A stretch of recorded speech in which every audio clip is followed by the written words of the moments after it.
Here it is. Got it. Okay. And five, four, three, two, one. All right, I guess we're live. So welcome everybody to SongNet. I'm Jimmy. If in case you didn't know that, we've been doing this now for over 20 years, connecting the industry and the community.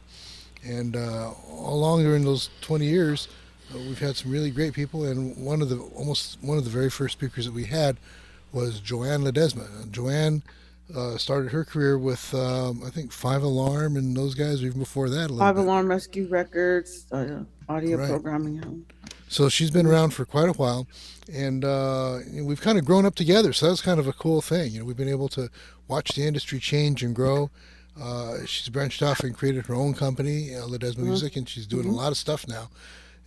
She's gotten placements for some of our members. So one of the great success stories that we've got is one of my friends, Melinda Ortner, who is in the UK living her dream because of the placements that she got. So that's really exciting. And hopefully Yay. for all you guys too, things can happen. So we look forward to meeting all you guys here online, saying hello, and we will be listening to your stuff, a little bit of critiques and things as well. We're gonna try to cut it a little bit shorter, like verse chorus, unless Joanne really is digging it, she might go a bit longer. We'll see. But yeah, because we do have close to 20 submissions tonight, so we'll see what Oh, happens with wow. that. That's a Yeah, lot. it's a lot of songs to listen to. But Joanne was mentioning that there was about 30 people at the last event that she had with our Mm-hmm. sister organization. It's Songs Alive, and that's another interesting thing too, because Songs Alive is our sister organization, and we do a lot of things together with them as well. So it's pretty cool. Share a lot of members, share a lot of resources and information. Um, There's yeah, two Songs Alive, Orange County, and Songs Alive, LA. yeah. Yeah. Yeah. Well, and they're actually international too, because they start off in Australia. And yeah, it's one of those things where we all work together to make this community happen, and I'm really excited about the potential that we've got and all the new opportunities that we have too, especially now that we've gone online, which is something I really didn't want to do actually in the very beginning, because it's hard to maintain not just the connections, but also the quality of everything going on. I've always believed that uh, your greatest assets are a handshake and a smile, and really, that doesn't happen online quite as much in the same way. But we do have opportunities to meet together, even after we do this, and even during these pandemic times. So I'm excited about that. But anyway, as things progress, we're getting a little bit further along. So let's go ahead and turn it over to Joanne. So, Joanne, why don't you tell us a little bit about what you do and how you got there and all that good stuff? But I have a question. I'm raising my hand because I have a question. So, when you stream live, is it for your SongNet members? In other words, do I say join SongNet and you'll get access to the YouTube channel, or is it just out there in the? It's just out there, Okay, because all right. even though what's crazy is that we give all these resources to people, we do all this stuff for free. A lot of people Yeah, get information, and about 1% actually use what they learn, which is really weird. Yeah. ridiculous. Oh. There's Um. so much out there. I mean, the people that do use the resources that we provide, they do well and they make things happen, and they go to other places too and they learn more. And when they become educated properly and they use what they've learned, then things really progress. But unfortunately, there's a lot of people that just sit here, you pretend they learn, and then they whine that they don't get anywhere in the industry. Yeah. Well, that's there's a reason why, So That's why I charge for my time. exactly. It's all worth my while. Yep. Um. So that's what's going on. So anyway, go ahead, John. So most of you just already know my background. I'm doing with Jimmy, I think, for 17 years as an audio programmer. I program like 22 channels in 6 different languages for United, America West, some casinos, Regal Cinema Theaters when you're standing in line buying your popcorn, that kind of anything that corporate companies were purchasing music, custom music for. Um, that, I mean, United Airlines alone was every genre. From I did shows from Tuvian throat singing to the birth of the slide. I did 3 shows on Woodstock. I did country, Japanese, Latin, so pretty much every genre that has to do with music. And we had a business channel as well. Um, I did audio programming with interviews. So if you go to musicbizgal.com, you'll see. some of that stuff there. And for more of my background, you can go to musicbizgal.com. That gives you a lot more. But in the last 5 years, like most people, I've diversified, partially just because I started my own business. And so it made me nervous because it is the music business, which made me nervous. So I do license music to film and TV. That just came about because I do a lot of these song critiques and lectures at a lot of trade shows and stuff. So all the buyers know that I'm in front of a lot of fresh music and they trust my ears. So I'm constantly getting requests, email, postcards, phone calls, um, Facebook messages, all kinds of ways I'm getting contacted, requesting specific music. So I'm always getting different requests, and the requests are all different. So I'm open to all music and all genres. I do have a catalog of about 5,000 songs that I have. And if you want to know how to submit music to me free of charge, then all you do is just send me a link. I will not download. I won't answer a download. I don't have Spotify on my laptop for good reason. So I just need a clickable link where I can just click it and hear it. And you just send 2 songs and that's it. Don't send me a paragraph or a long thing. Just says, here's my 2 free submissions for the year. And then if I like it, when it gets into my queue or I think it's interesting, I'll follow back. If you want to critique, then you can book some time with me and I'll talk about that before we end. Or you can just email musicbizgal@yahoo.com if you want feedback. But I will always confirm, thank you for your submission. I got them. So I got them 2 per year every year. So that's how you're allowed to. And I've always been an advocate for songwriters and I've always wanted to make myself accessible, but I didn't want to get flooded with music. So I've just designed that method. It's 2 free songs per year per songwriter. And then that gives me just enough information to find out if I want more information. And then I take it from there. So I am accessible for anyone out in the world to send to clickable links. SoundCloud works at all. So that's how you send me music for licensing for film and TV. So that covers that. So I licensed music to film and TV. I had about 7 acts. I'm getting it all the way down to 3, my top 3 right now. I do tour with some of the acts, mostly on like the big events and the festivals. So I do some artist management, and then I do what I call retainers, or they're not ready for that level. So under artist management, people always ask, well, what is it required to get a manager? Well, I take 15% of what you're making. So if you're not making more than, $40,000 a year in your music, there's not a whole lot there for me to take. So then, but you still want to work with me. So then I do what's called artist development. And that's where not all my artists, I take about 6 at a time, and they just pay me on a monthly retainer, 6 months, 8 months, 12 months, and I build them to the next level. So I do artist development, artist management, which is my top 3 acts, and licensed music to film and TV. And of course, a lot of music business. So sometimes I'll get calls from songwriters or even from attorneys asking me about, what does this clause mean, or what does that mean, or have you ever seen this? So a lot of music business. The classes that I taught are history of rock and roll, concert and event promotion, which I do a couple of 2 of those a year right now, concert event promotion, music business, and music publishing. But I am on hiatus from teaching right now because it's summertime and I'm touring with a couple of the acts. So my background's in all of that. So I do Huck Finn Jubilee, which is a bluegrass Americana festival. This will be the 44th year for that festival in Southern California. That's coming up in October. I do a strictly bluegrass one coming up in November. And then I've got another one, like Americana bluegrassy one coming up next year that I'm working on. And so that includes getting sponsorships, all that kind of stuff, because I want to keep my chops up. So if I go back to teaching concert event promotion, I still remember how to do it. And I still am updated with all the changes. I have started off with a lot of peers, but they're starting to fall off. I don't know if you've seen a lot of the same people, Jimmy, that I started it with, I think 17 years ago. I know Ben McLean still comes in and a few others, but part of that is that the industry has changed quite a bit. So I'm one of the few from my generation that's like staying up on TikTok and staying up on Spotify and getting the music business news and learning all the new platforms for music distribution so that I can continue to work with songwriters. A big deal's coming out probably next year. You'll probably hear about it. It's a company from Sweden called Fuga that does independent distribution, and they basically are competing with the majors. They bought out a lot of the independent platforms that independent artists are using, and it's sort of like, think of it as unionizing all of the independent artists.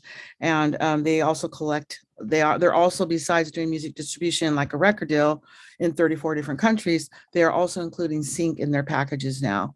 So it's a whole new thing coming out. So I'm trying to stay on top of everything because everything's changing in the last 3 or 4 years, reading all the news, all the litigation, things like that. So that's basically it. I do a hodgepodge of everything because my artists that I work with need everything. They need to tour. They need to have their contracts read.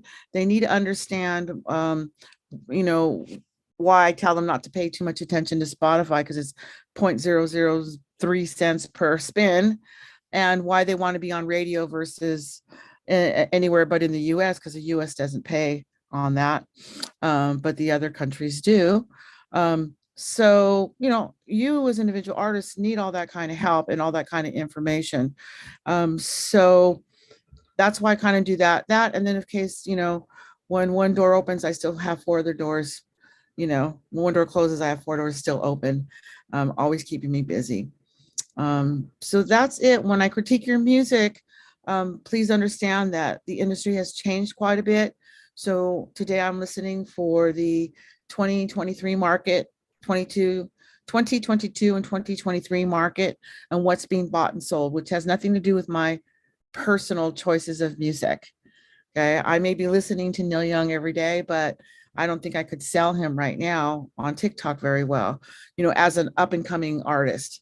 So because the things have changed, if this was the 80s, I would have to be looking for a lot of cookie cutter bands and boy bands and things like that. Right. So the information I'm giving you now is currently on what's going on in today's market. And if you're going to be in today's market, I'm just going to automatically assume that you're writing this music because you like to monetize it in one way or the other, whether it's part-time work or full-time work, but you're looking for some sort of monetization. So it's not your art project that, because if it's an art project, I don't need to critique it. It's already good. If you like it, it's already good. I'm just going to give feedback on today's market, who I think the buyers, what buyers I think might be interested, so on and so forth. So you'll get the gist of it as we go on. But you can ask any questions, I think, right when we're done, right, Jimmy? Sort of hold the questions till the end.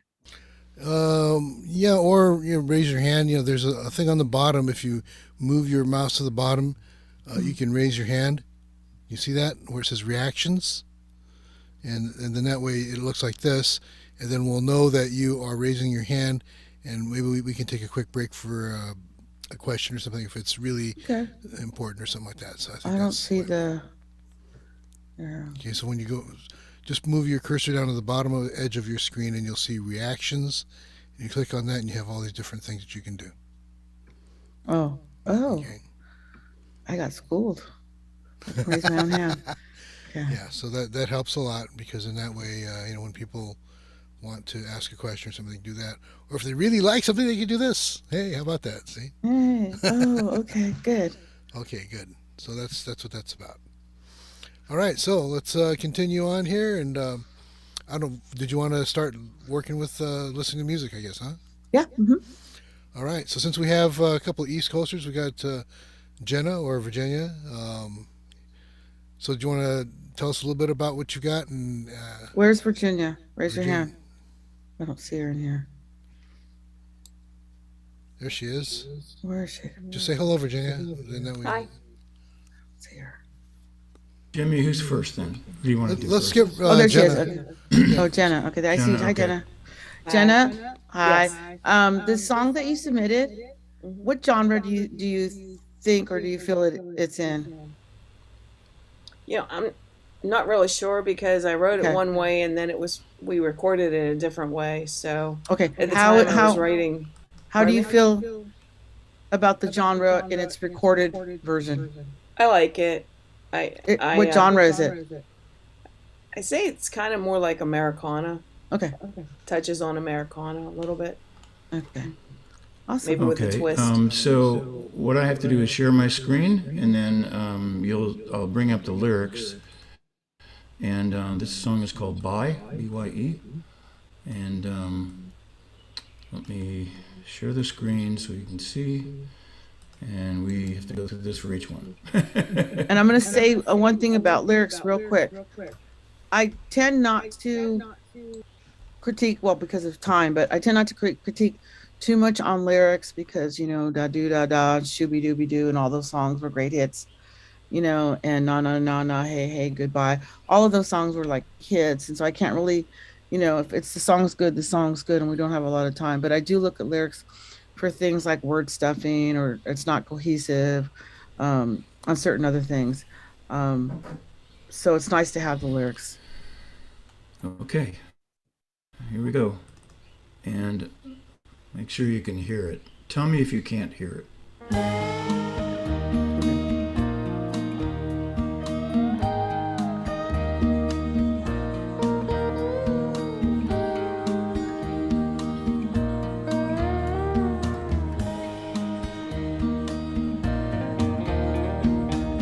You left me here with all of your stuff. One more mess for me to clean up. You moved in quick like a flood. Then you got going when the going got tough. But I'll get by.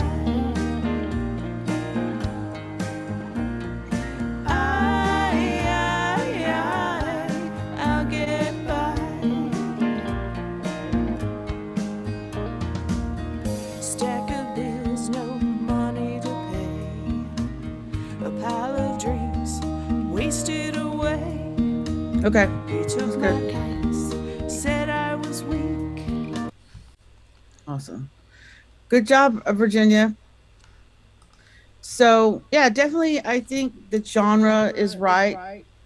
I might have sprinkled a little more things to make it a little more Americana because it's not, well, there's more room to define it as Americana. You were off to a good start with the dobro or the lap steel. Maybe fiddle or some manda would have solidified it. The vocals though, I like the words, they're fine. And I like the way you did the layering of the vocals. But the vocals themselves, I think it was a little bit breathy for me. Okay. But recorder wise, I heard the words. So it wasn't like I didn't know what you were saying, because sometimes that's an issue. That's not an issue. It's just I need more full voice. Okay. And that's just I feel like you're not singing from your stomach, but just singing like almost in your room by yourself instead of for full record. And sometimes that could just be the mixing or mastering. Was it done like on in a pro studio or a home studio or? A friend of mine has a studio, a but it was pro- very low budget. Yeah. Yeah, okay. Yeah, so not a whole lot of mixing involved in there. And probably with a bigger budget, you might have found your fiddle player, something like that. Yeah. But it's definitely as far as writing lyrics and writing a melody, yeah, it's fine. And I like the storyline on it as well. Thank you. You're welcome. I think just a little bit higher end production to make it broadcast quality would definitely make it pitchable for film and TV. Okay. Thank you. Mm-hmm. Okay, so next we'll have Emmanuel Lawrence. And let's see, I could bring up the list here. Okay. What's the genre, Emmanuel? I can't hear him. He's probably muted, yeah.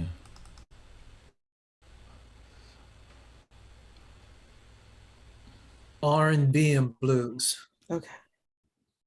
Your go-to. Okay. Yeah. Let's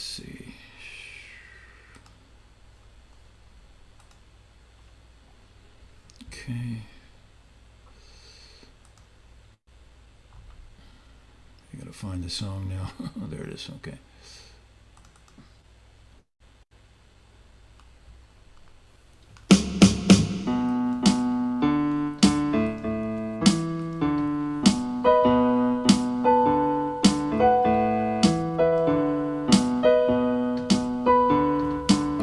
Well, I can't be good. I really tried. Yes, I know I should, but I'm not gonna lie.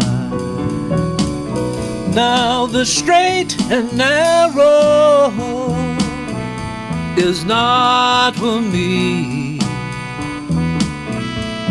A road that bends is what I need, what I need. Let me tell you, I'm an angel with paper wings. Okay, I I got can it. fly, but not as high as heaven. I'll take. Awesome. Okay, so this is a really interesting song. As soon as I heard this, it reminded me of Low Spark of High Heeled Boys by Traffic on the music. But on the vocal side, it reminded me very R&B. Um, Also, it's a really good song. It's very 70s to me, which I get a lot of requests for, so don't not do 70s sounding stuff. Um, but can you go back to the lyrics again? Oh, okay. Sorry. And so I just need to make it match the vocal and the lyrics. I think it just needs to be, it's like a scratch track, like an idea for a song. Um, I know there wasn't a click track used because the cadence was off on the drums and the keys. Also, you used um it sounded like older synthesizers, very early synthesizers. Yeah, the track is in production now, so I know I need better. I need Yeah. a Usually I real get really trumpet. stellar production stuff, but the keyboard was really 70s, almost like a Yeah. Casio. And then I noticed there wasn't a click track. But I'm curious to hear when it's all produced because you sent me stuff that's produced that's killer. So I like what I'm hearing for now as a idea for a song. I just need to hear it full blown. I'd definitely use real horns on this one. I'd maybe switch out that Casio sounding synth for a maybe a B3, something like that. And I'm sure that when you go into the Okay. studio, producer will be using a click track. Um, but I like what I hear so far for a scratch track. If anybody wants to know what a scratch track sounds like, that's it. That just kind of, they're like place markers where everything's going to go and what instruments are going to go. It's sort of a producer's marker page. So that's where that's at. But I'm anxious to see, when do you go in the studio for that to actually produce Uh, it, it's it's in production right now, and it'll probably take a month or two. to get it fully done? I think the song, yeah, and I think the song also needs a female lead. I kind of like your voice on that one. If you're gonna use a voice, I would stick with the high. What you have? Yeah. Yeah. Okay. Okay. Good. Understand. Yeah. Awesome. Thank you. Yeah. Um, yeah. Maybe Steve Winwood's available. Okay. Let's see. So those are the only two people east. Is that Okay. correct? Did we miss anybody who's further east then?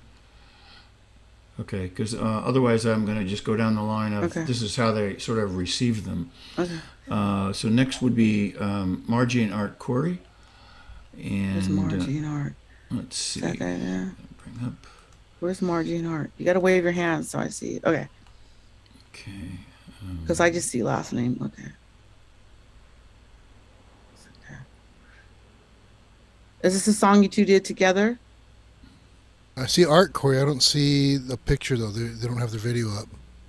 Oh, over here. Art, are you there?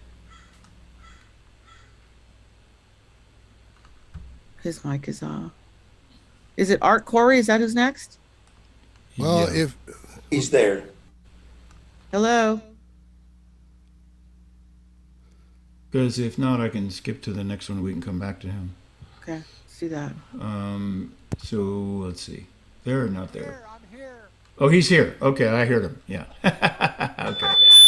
All right. There we go. Something about the audio there. All right. Let me bring up the song. Let's see. Give me a moment.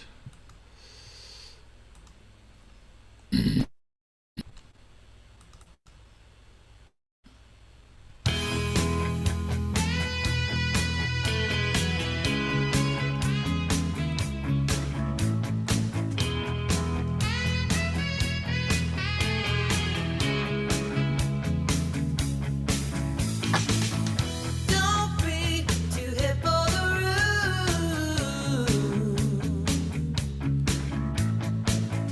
Don't be too hip for the room. No. You think you know it all. I think you said and done it all.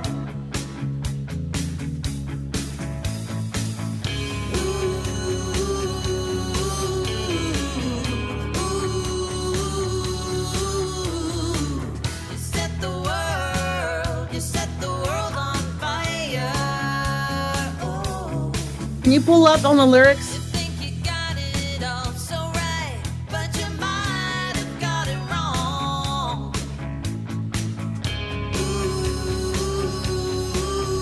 Okay. Okay. All right. So it's a pretty neat song. I definitely hear the hook. But it's very, very 80s sounding. If this is 1980s, it'd be an easy catch. Um, you know that song, I'm gonna harden my heart. Who was that, Jimmy? Um, so it's got a very strong 80s vibe to it, especially with the guitar and the guitar tone and the drum tone. I do get requests for 80s sounding stuff, but not too often. And the stuff that I'm getting is a little bit more produced. Also, if you're going to go in sort of this pop rock genre, we didn't get to the chorus yet, and we're almost. If you would go back, you could see that we're almost halfway through the song before we got to the chorus. So if you're going to go rock like that or pop rock, you probably want to hit the chorus a little bit sooner. Other than that, it was okay. It's not something that I would push for 2022 or 2023 without going back to the studio and going and producing it a lot more for pop. But for demo quality, it's okay. For 80s quality type sound, it's okay. Um, I would just want the chorus to be a little bit sooner than that. And I didn't see if it had a bridge or not because I didn't see the whole lyrics. Was there a bridge in there, Stephen? 1 second.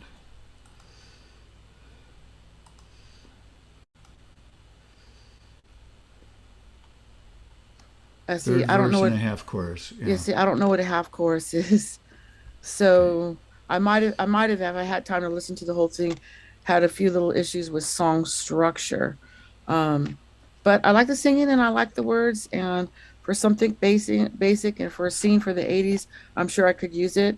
And I could probably use it with or without vocals if I'm licensing music to a film that takes place sometime during that time. So always, songwriters, make sure that you have a instrumental version of what you have. I think Okay. that's about it. Thank you, Margie and Art, for sending that in. Okay. Next up is Dave Barry, and let's see where. Dave Barry. Yeah, I'm trying to find the lyrics. What's the name? Let's see. Morning So- Walk. I think Look under Morning Walk. I only said one this is a different version that I haven't heard. Is that correct, Dave? Is that correct? Look under that email. I can't hear him. His Morning voice Walk. is chopping up. Look under that Okay. email. That's the right email. Somehow, That's I the may not email. have downloaded it or something. Give me one moment. It's called Jimmy Rogers at the Hoedown. Okay, let's see. Well, while you're looking for that, I will give you the history of Dave. Dave, how do we meet? Somebody from CBA referred you to me? Yes. Okay. So somebody from somewhere referred Dave to me. Um, And so, and I recommend this to a lot of people when it is, he consulted with me before he went into the studio, which is always great because it's always cost more money to go back, and I hear songs that need fixes and you've already paid, X amount of dollars. It's always good for me to critique your songs before they go into the studio, which is why I like, and I always take demo tracks or scratch tracks. It's a good way for me to sort of make the song more professional. Okay. Dave, I've MP3. got a YouTube video. That's and, it. It's the MP3, not the video. Or Jimmy Rogers right there in Yeah, the bottom. Jimmy Rogers. You had it. There it is. I have right the there. MP3, but I don't have the lyric sheet. That's my No, point. there Oh, is that's no okay. lyric sheet. It's an instrumental, right? Oh, okay. yeah. Okay. Sorry about that. Sorry, guys. So he came to me Yeah. and with all of the rough drafts, and I think I did 2 pages worth of recommended changes, and he did it. Yeah. He did it, and the album's spectacular. So this is a one song that I haven't heard before, right? This is a tune that didn't make the cut for production reasons. Oh, so I'm just gonna do what I did before. Okay, I'm Looking gonna listen for to it. feedback on what should be fixed. Should I re-record it? Okay, just Should I let it go, and I'll maybe hear change everything. A couple instruments, or just start Okay. over. Okay.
Stop. Okay. Okay, so there's a lot of doubling up there. So first thing I caught was when you play the melody. Oh, good job, by the way. He's a fabulous Mando player. So when you did ba da da da da da da, you did that. You did it twice, 2 measures. So cut one out. In fact, and then I would not start off with those 2. I might have started off with, there was a little mandolin waterfall. I would have used that as the count into the song. And then if you're going to double up, just cut that part in half before the guitar comes in, and then the banjo. And the banjo, I would probably put the guitar behind it just for more supporting, so that because the banjo part kind of sounded like just an isolated solo, but if you had the rhythm going behind, the rhythm guitar going behind the banjo, I just think it would support it more. Because at first it sounded like in the beginning you have the mando and the fiddle playing on top of each other, like 1, 2, 3, almost 4 measures or 6 measures, whatever that was. Cut it in half, enter it with the waterfall of the mando, then do the ditty part, and then you can come in with the guitar and the banjo and have the guitar support the banjo. I'd have to hear the whole thing, figure out what your bridge is and where it ends up. But those are the immediate changes that I heard right off the bat. Did that make any mountain sense to you? Yeah. Okay. Yeah, basically, it's Yeah. kind of like it's a start over project. Yeah. Oh, yeah. Yeah. Well, I think what you did is you found the melody, but then when the guitar came in, I lost that melody and I found the banjo with the new melody. It's almost like 2 different songs or Right, whatever. right. And also with the mountain music, you kind of have to come in with the melody first. And so if you guys know what I'm referring to, it's almost like he started with the chorus if I can say, in instrumental music. One tip though on instrumental music, even though there's no vocals, there's still song structure, intro, verse, chorus, bridge, solos, outro. All those things are still real important. So they still got to come into our ears. So I like a nice lead in before I just get the beat it. And I was like, ooh, there's two B's right here.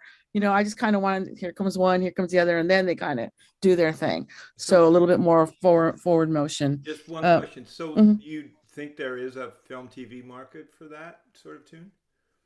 Well, yeah, but I could see why you didn't put that one on the record. The record that you gave me is completely great for film and TV. Is anybody watching film and TV right now? Have you seen the new, what's the show, 1883 with Tim McGraw, or Yellowstone? I mean, it all started with Deadwood. So there's just tons of that kind of stuff right now. Tons. I'm getting a lot of requests for that kind of stuff.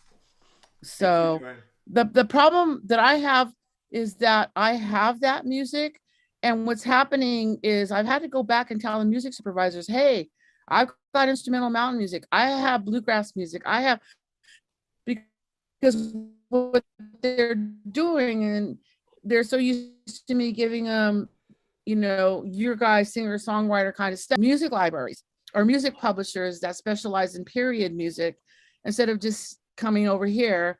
So I have to do my due diligence and get out there and say, I have this at a better rate than what you're going to be charged for the music library. So that's part of what I have to do. So is there a market for this? Absolutely, yes. Definitely. Those are also, that kind of music is also, besides being period music, it's good background music for, like, I did some stuff for what is the home TV, HGTV, where you're resurfacing your floors or you're painting your old dresser, all that kind of stuff works. Anything that's wood shop, for some reason that music works really good, and I get a lot of requests for stuff like that. So don't just think period piece, but sometimes I have to implant that instructional things,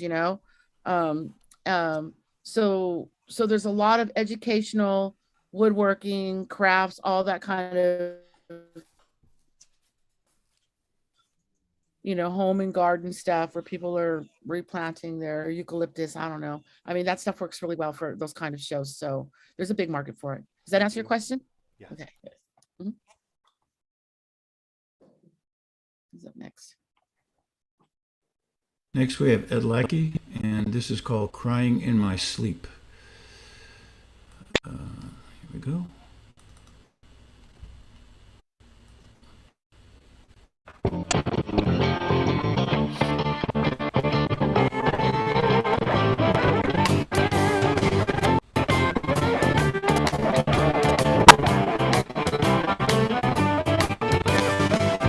Last night in a dream, You have to stop it. there was nothing as it seemed. Yes? Am I the only one that heard it really bad? Oh, it's bad. Yeah. Okay. Bad. It's chopped up. Yeah, it's all Completely like, choppy. distorted. Yeah. I can't, it's like, I mean, it's cutting in and out like that. That's Yeah. that's what you sent. No, not at all. Okay. Okay. Let me start it over again. Try dropping the levels a little bit, Steve. Okay. Yeah, because you said to raise them, so okay. Try it now. no, the tape got stuck in the machine. The cassette got stuck in the machine.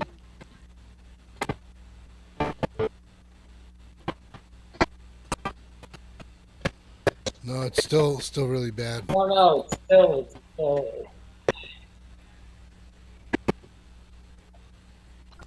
No?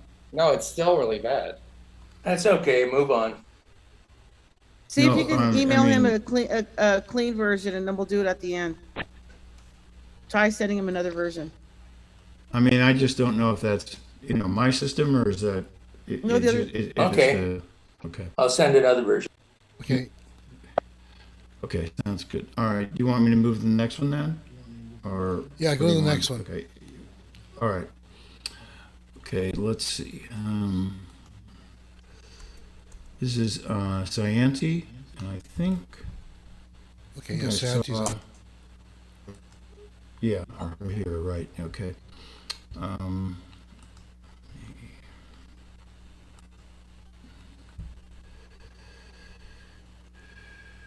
okay, this is called Nothing. Yes, that's right. But did you want to say something about it first, or? No, let me hear it, let me hear it. Okay. Remind me again how it began, the ruin of the plans we never had, we never had. We left cloud nine far behind, then I fell twice, hook and line.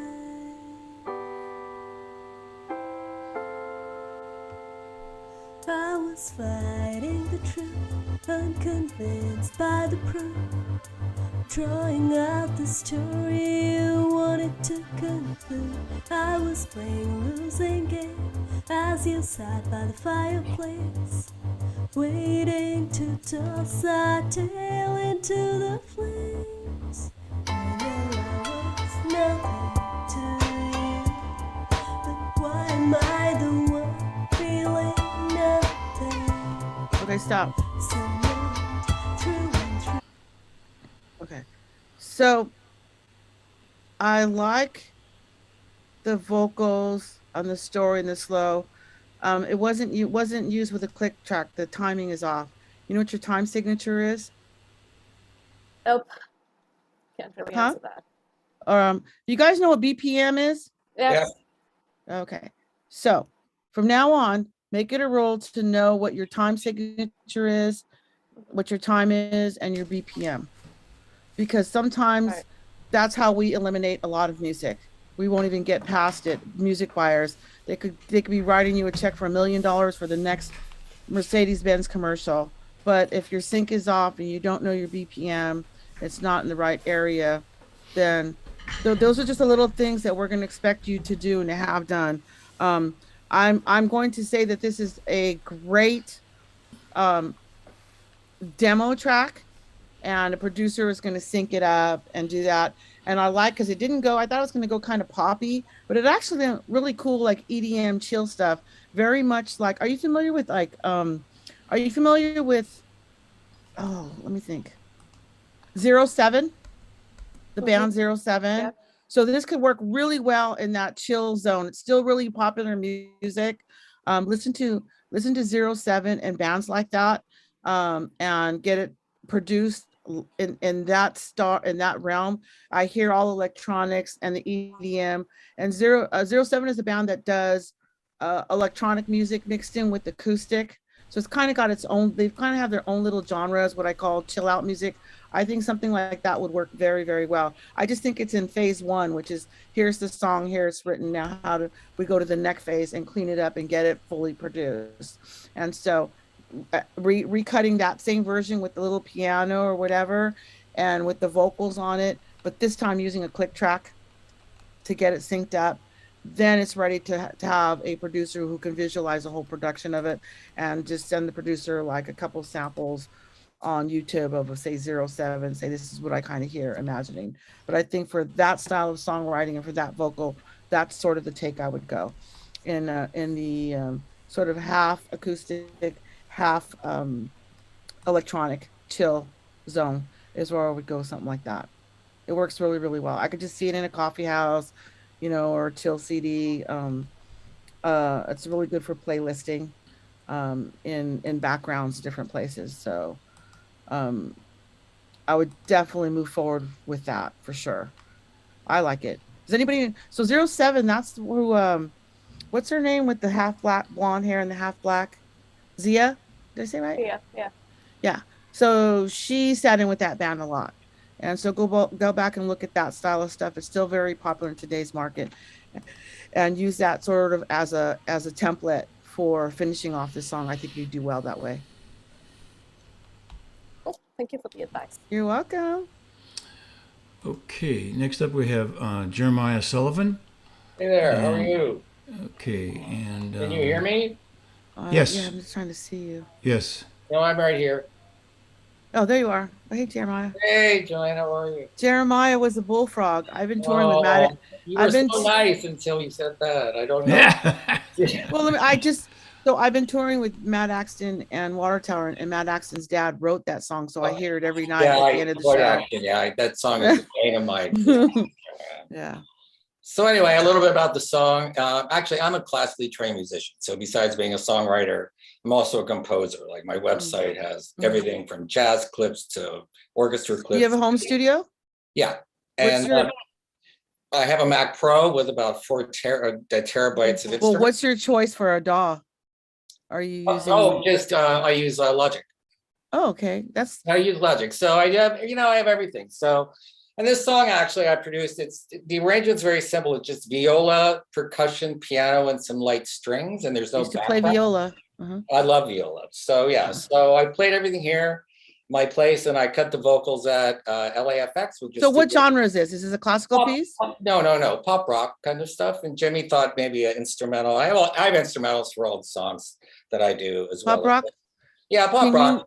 Can you name me 1 or 2 artists in today's market that it would be? I don't know. It kind of has a slight kind of hip hop kind of beat, but it's with the viola and piano and strings. So it's kind of like falls between a lot of things. It's a really beautiful song. It's a really beautiful melody. Are there any artists that, like, if you were going to tour this song with an act, what act would it go good with? Well, it could actually, I could hear a female singer doing it. I mean, that's like which female singer? Are we talking like Dido? No. One of those all those girls that all kind of sound the same. You know what I mean? Okay, like a Lana, like a Lana Del Rey. That's just real floaty. you know what I mean. They all those Okay. singers that all sound the same. Right. One of them. Got it. Okay. So yeah, but I sang it and I sing my stuff because I can. I'm not trying to be a singer. Plus, I'm really quick in the studio and it saves a lot of time with energy, and I can get the delivery across to emotionally what I'm looking for. So that's another reason why I do it. So okay, let me hear it. okay.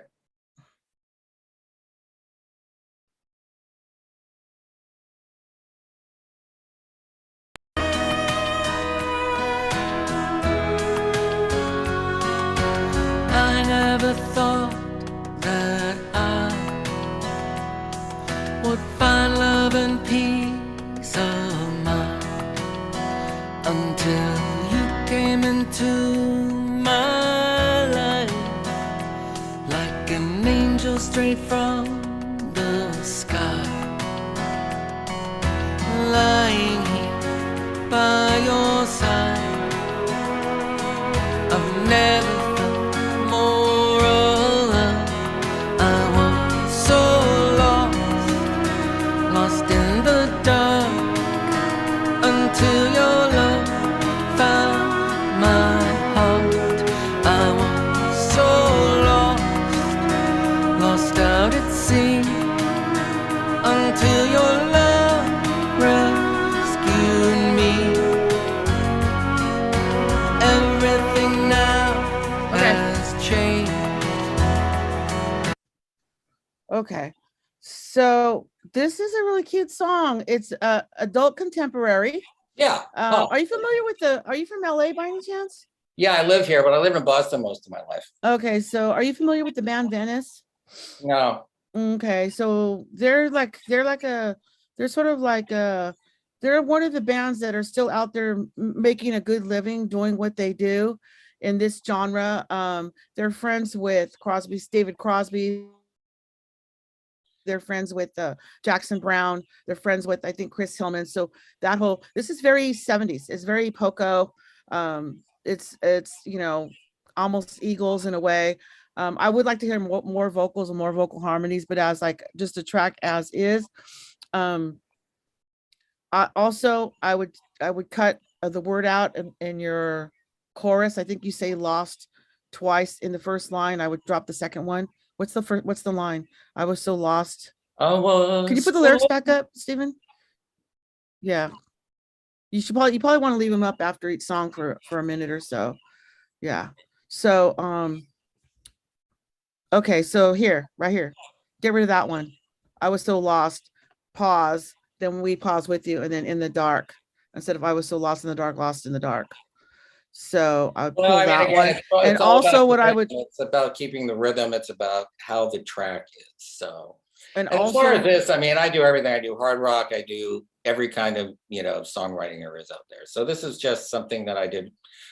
I never get attached to these things. I can write 2 songs a day. So anyway, as far as the production, it's just sort of very simple. And I screwed around with it a lot, and I felt the simpler, the better in this. Because I've done stuff, so for film and TV, I would also probably just add an extra measure to in between here and here.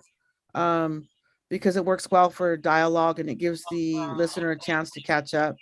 Either a rise or a fall right here, some sort of dynamic in between here would I think just sweeten the deal.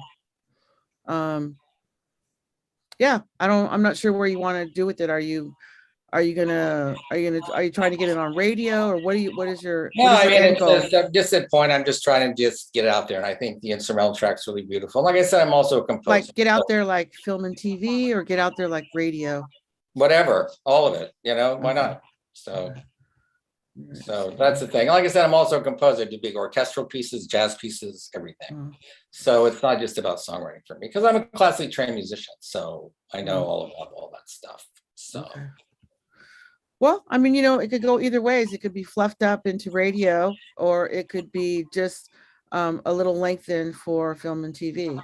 Yeah. If it had a little more room, because I like what works. And I'm going to say this to everybody: when you have a song that's slow and has a lot of room to it, if you've got high vocal with either piano or high vocal with guitar, that's really easy to license in film and TV, because again, it works with dialogue in certain scenes. When you got the edgy guitar and the drums going, it's really hard to put in a scene of dialogue. So this stuff tends to do a little bit better. And he's got the high vocal. The only thing that I'm trying to hear what my music supervisors would tell me, and they might say, well, pull the cello or pull the stringy stuff, because that's going all the way through. And so in dialogue, it may not work. I've had that happen a couple of times on the strings or the violins, where I've had to go back and say, can we just take out that instrument? Only because it's going to be used for sync. But if it's going for radio, it's like more, put distortion on it. I don't care. Yeah. Radio. So it's a difference. Okay. Really, it's really like, here's a basic song. And now, okay, we have somebody interested. Okay, great. Let's follow them up. Are you interested because you want to put it on radio? Are you interested in it for film? Are you interested because a band wants to tour and dance with it, or perform it in coffee house? Figure out the end use and then develop it towards that use, because each one of those scenarios has a different need. Yeah, but when we mixed everything, especially the songs, not the cues, we did everything, and we did stems for everything. Yeah. So anyone that's interested in that's a whole nother class, but yeah, sometimes I need stems.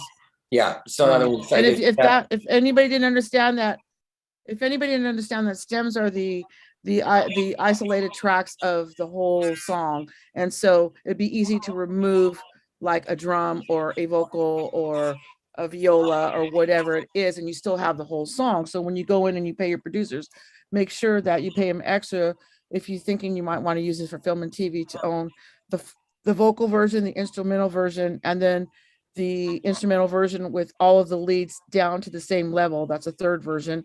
And then a 60-second or 30-second version or a 15-second version for film and TV or radio or bed music. And then if you're even lucky enough, if they can give you the separate stems, so if it gets pitched, you'll have accessibility to be able to pull that one thing and have multiple uses out of it. Yeah, you're right. Because sometimes it's like, I don't like the viola. And then they just pull that out. So yeah, I mean, you just have to. It depends, but if you're going to go pop radio, then you leave it in. Right, exactly. So end use has a lot to do with it. Sometimes when I have on my songs, and I say I have 5,000 songs catalog, over 5,000 in my catalog, but there may be 10 versions of one song, and that's exact case scenario. So yeah, exactly. And I have the stems. Awesome. Thanks for submitting. Yeah, too bad the front got cut off, but that's okay. Had a beautiful intro. Who we have next? And I'll send you a couple of things, Joanne. Send me 2 tracks on maybe a SoundCloud or a clickable link. Okay, next up we have Thomas Vale, Guatemala, and it's called Ready to Try Love Again. And here it goes. Is Thomas here? I don't know. Is Thomas here? No, I don't see him here. Oh, okay. You want me to skip over that one then? Yeah. Okay. All Did right. I'll Ed say? skip. Did Ed send something again? I haven't been had a chance to look. We'll do that after a break. Let's go. Okay. Let's do the next one. Okay. This would be Judy Nazamitz. She's not here either. Okay, next. And Jean Nishimura. Jean's here, right? Yeah. Okay. Hi, Jean. Okay. So Jean is here. And this is called Color of My Life. Yeah, this is pop classical. Pop classical. Pop classical. Okay, so that would be. Pondered with pen in hand, red drafts to file away. Couldn't make sense of it all. Tossed aside for another day. Too afraid to search my heart. Blind spots cause shades of gray, scrambling the parts of my story. Had writer's block day after day. Mistakes I had made stood out on the page, sealed in red. I don't know why it's breaking up. I got it though. I mean, it came through. Let's see. I can't remember the guy's name. Okay. So this is when you, it threw me off when you said classical pop. So it's not pop and it's not classical. It is adult contemporary. Oh, okay. And so it's adult contemporary. And then it leans towards Michael Bublé or what's his name? The blonde piano player married to Connie.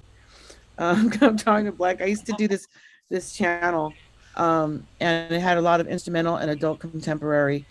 There's another guy named Michael Feinstein is another one. Are you familiar with him? Michael Feinstein?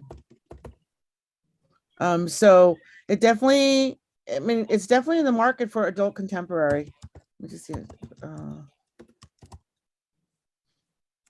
There it is. Yeah.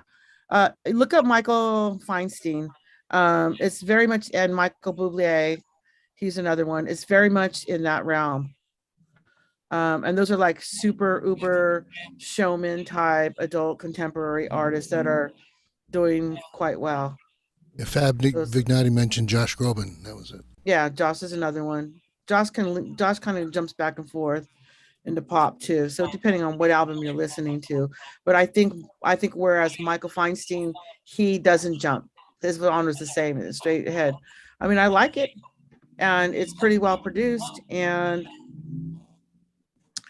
I like the storyline. If I had something like this in my library, this is where I would put at the end of a title credits of a film.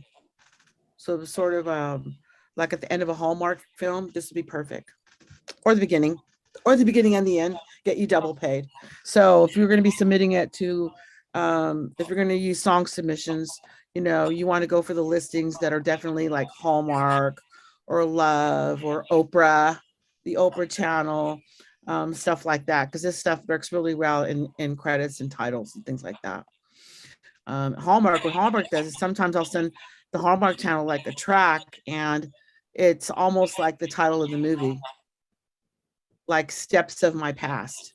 That would be like the name of the Hallmark channel, and then this would be the theme song because it's in there somewhere, right? So those would definitely be good. I think it's pretty much for film and TV, it's ready to go out the door. I mean, I'd really have to listen to it with high-end speakers and high-end headphones to see if it's truly broadcast quality. but from what little I heard, it seemed to be okay. I'd be comfortable with saying it's okay. Yeah, and we can adjust it as well and Yeah. expand upon it. Yeah. It could be for female or male. Yeah. I like it with the male. Yeah. Good job though. Good job on the storyline and the whole song. I didn't have the whole time, so when we got to mistakes, to me, just looking at it on paper, can you pull up just the lyrics up, please, so I can just see the second half of the song? Okay, see that mistakes. That's 1, 2, 3, 4, 5, 6, 7 lines. Stop right there at the top of the page. That's kind of a lot of words. So I'm apprehensive without hearing the whole thing if it's going to be a little too wordy in that section. So that's why I need a whole song review on it. But overall, what I'm hearing, that's kind of the gist of what I'm getting, is a very Hallmark type of romantic comedy kind of, or not even comedy, just romantic movie for sure. Yeah. I also do a lot of songs like this that I get. There's some companies out there and some .coms that they do like, okay, so you know where you get, those companies where you get all your photos off your phone and you send it to them and they put it in a book and send it back to you. They'll put it in a video and they send it back to you. Well, they license music for that. So, if this could be like anniversary or wedding, because it's adult contemporary, or if someone passes away, they buy like 100 books and they pass them out and it's got all this music or this video on a thumb drive. They pay for all that too. So it's another outlet I use a lot of adult contemporary music for. Just something to think about. Good job on that one.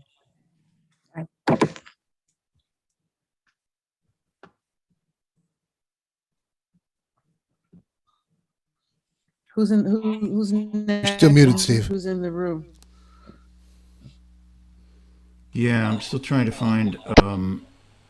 Here Nancy Kelly. No, Miss Kelly, right?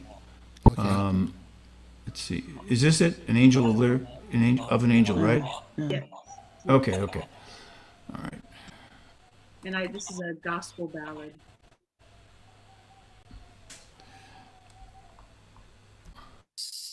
So am I going to hear all these gospel background singers with the tambourines and all that? I don't have a budget for that. Okay.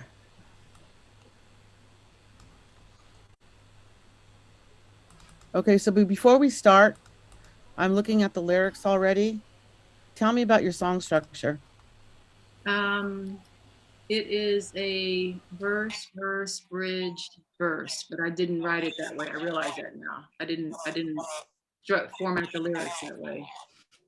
Okay, so verse is 2 sentences. The second verse is 2 sentences. So the chorus is on the wings of an angel you ride so high. That's the chorus. Actually, okay. No, you know what? I don't even know if there really is a chorus. Okay, so that was the point I was trying to make. So there's not a chorus, but can you do that in gospel? Yeah, if it's done right. I just wanted the other songwriters to be able to see what I'm looking at. Okay. All right, go ahead.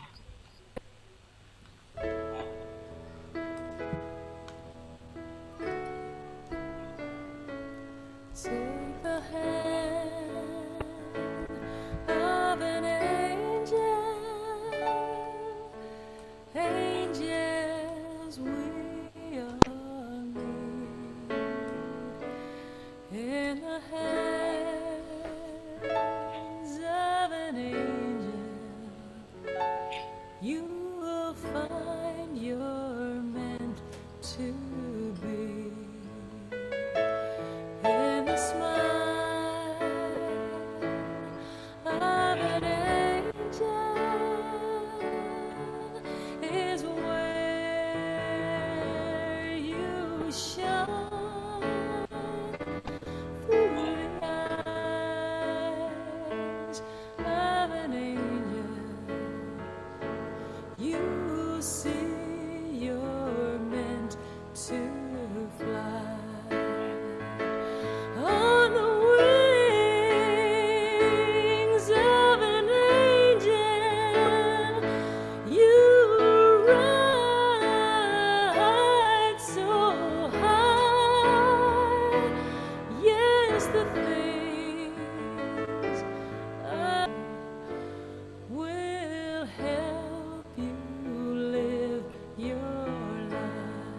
Okay, good.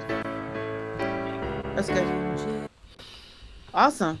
Who's singing? That's got a beautiful voice right there. Me.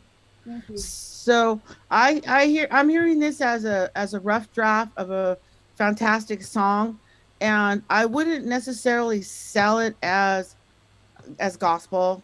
It could be turned into gospel with the big budget and all that, and the big rise, boom, boom, boom, boom, boom, boom, you Right. know, and all that on the wings. But I also would like it as an Americana song too, very kind of country, twangy. Think of like Angel from Montgomery, the John Prine song, with that kind of voice. It could go that way and be very commercial popular. So just because it has the word angel doesn't make it a gospel song, nor does it make it a Christian song. But this Right. is a good song. I think I'd have to go through the whole song to figure out where you're going with your structure and if it's going to Yeah. work. Because if you were going to go take this and turn it into a like a John Prine type song, it would definitely need a more of a solid bridge and more of a solid chorus. If it's going to go into gospel, you need all the gospel elements that are going to go into maybe the organ instead of the piano comes in on the second Right. half and then it vamps out. Or it could just be, if you listen to Willie Nelson's Angel Flying Too Close to the Ground, Oh, I love that you song. know, that, but it's not a gospel song and it's not a ballad and it's not a Christian song. It's just a great song. Yeah. So this is kind of a nice draft for what could potentially be, one of three or four different versions, depending on whatever you're into or where your budget is. But I definitely, if it was my money and you were my client, I would probably straighten out the structure just a little bit and go Americana or just go adult contemporary and sell it that way. Because again, this is all Hallmark, the Oprah channel, the TLC channel, all of that stuff goes really good. Also, I am hearing just the first two lines for those commercials where for SPCA or Yeah. Feed the Children or anything like that. Okay, so it can also, if you cut it into 30 seconds or 60 seconds and sell it in a production library, that it can work really, really good for something like that for Oh, nonprofit. So that's another leg it has. It's got about 5 different legs, you know. can you hear it at the end of a movie with the title, the credits rolling? Well, I'd have to hear the whole thing. I have Okay. to hear the whole thing first. But Okay. potentially yes. Yeah. Okay. Thank you so much. You're welcome. Good job. Thank you. Okay, next up we have Tracy Vignati, and let's see. We're here. You are here, right? Hi, Joanne. Hello. Oh, there you are. We're the Vignatis. Yeah. Okay. Right. I kind of wish that I had maybe sent you something different. This is one of our artist songs. It's on the album we just released in May. So it's not yours. It's an artist song. Okay. I mean, it's ours. Yeah, it's definitely ours, but it's more like our creation. We created what we call Gypsy Billy, and Jimmy actually saw us at NAMM.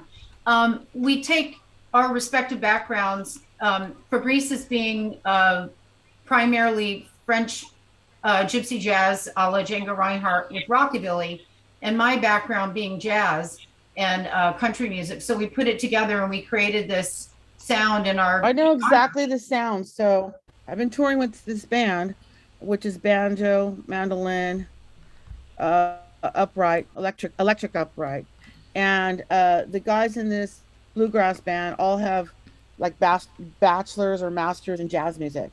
So on their downtime, when they're not doing their performed stage music, we are in the living room doing Django Reinhardt with bluegrass elements. I know exactly what you're talking, singing in French, singing in Portuguese, and swinging it, sometimes a little Texas swing, and it works well.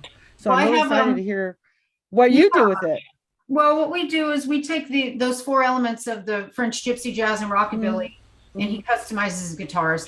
And for me, being a nerd, I use my clarinet and I run it through Guitar Effects, and I play with colored instruments. And so this one that we sent you, it's like we're paying homage to a French singer who's from a French band called Paris Combo, and she passed away during the pandemic from cancer. So this song is a dedication to her and the excellence of their work. Okay.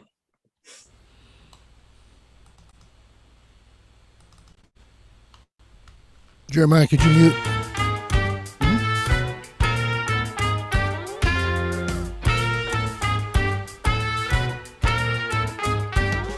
On a breezy autumn morning, we were packing up the car, headed up to San Francisco to see her from afar.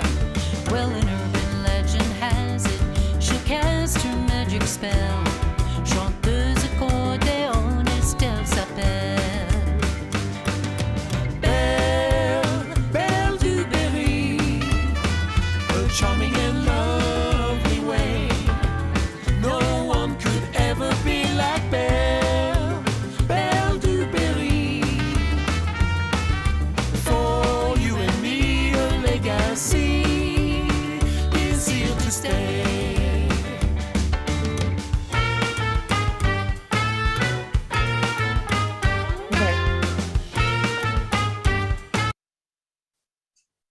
Okay.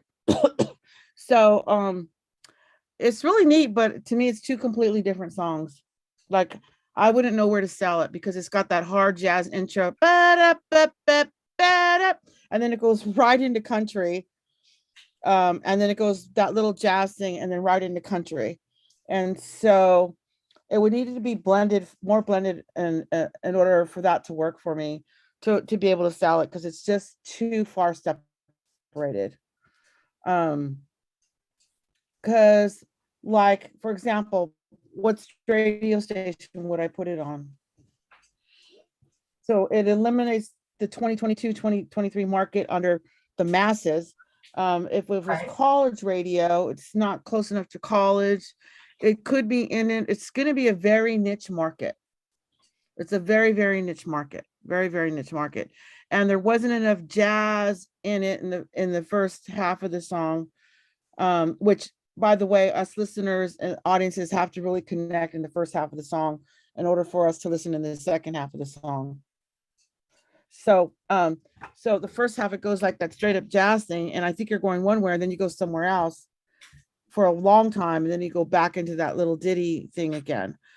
So I like what you did, that, and I would just go right into a gypsy song and then do this, a country bluegrassy song, but together they'd be way too hard for me to market. I don't know who I would market it to on a commercial level for licensing for radio and that kind of thing. If it was for sync for film and TV, imagine writing the description of the song and I'm trying to pitch it to a music supervisor. Do I say it's jazz and then they may go right into the country part, or they say it's country and they're going to hear the jazz part, and it would be really hard to pitch it because there's too much in it to be able to pitch to a music supervisor license for me for film and TV unless I isolated the two sections and sold it separately.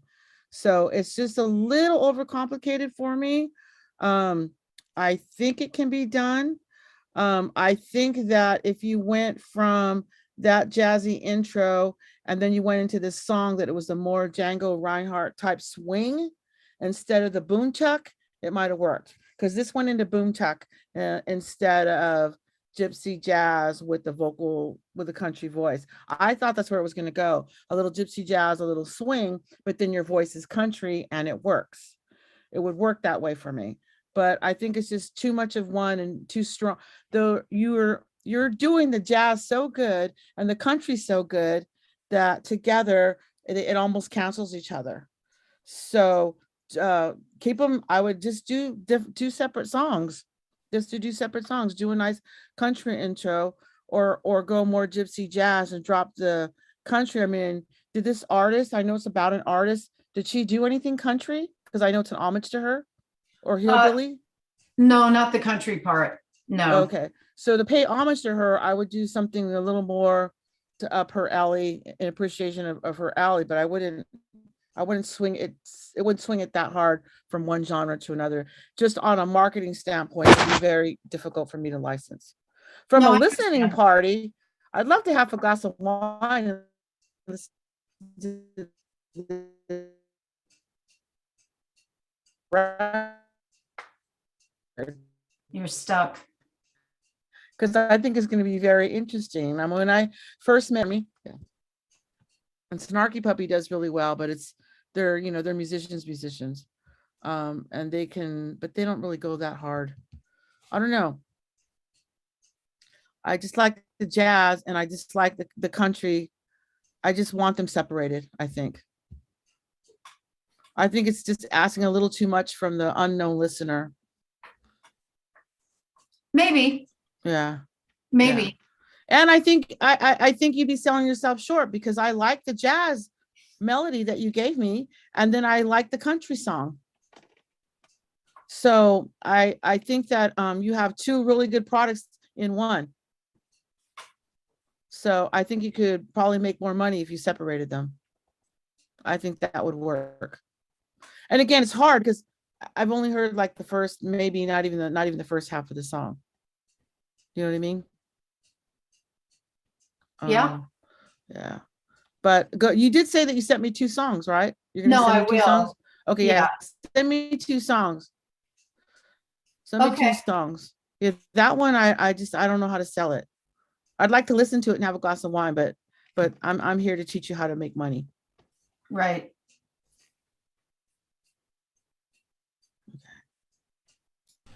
So next we have Stephen Paul Medeiros. Okay. Hi, Joanne. Hey, Stephen, how are you? I'm good. Good. So this song is one I've been working on for a while. We just finished mixing this, and I have 2 other slightly different lyrical versions that we've recorded. So, yeah, it's fairly relevant subject matter, and I use all live instruments. So, Okay. Why is there different versions? Because you didn't know which one you liked the best, or you wanted a different genre, or no. I have one version that's kind of more in the third person. This is more in the first person. so there's a change. There's a change in the lyrics. Yes, there's a Okay. change only in the Okay. lyrics. The music's all the same for Okay, all got 3 it. versions. Perfect. Got it. Okay.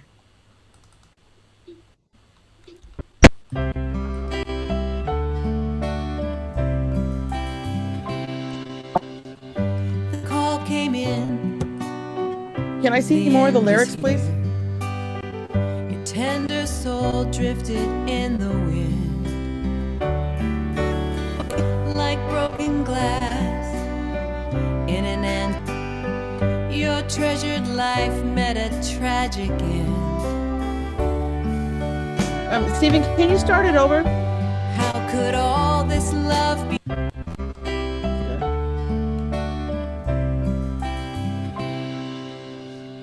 The call came in, the end was here. Your tender soul drifted in the wind, like broken glass in an antique mirror. Your treasured life met a tragic end. How could all this love be taken? I hoped your heart could be mended. Goodbye, my friend. Goodbye, my friend. Okay, so good job on the storyline. It's very universal for film and TV. You went right from Some Hearts Never Heal to Goodbye, My Friend, to the chorus. Could you pull it up just a little bit for me on the lyrics? I kind of need to see. Okay. You might be able to shrink it down a little bit, Stephen, and she could see more. No, he's got it too small. He's got a tiny little box. There we go. Okay. Okay. So you went from I Hope Your Heart Could Be Mend to Goodbye, My Friend. There was no space in between.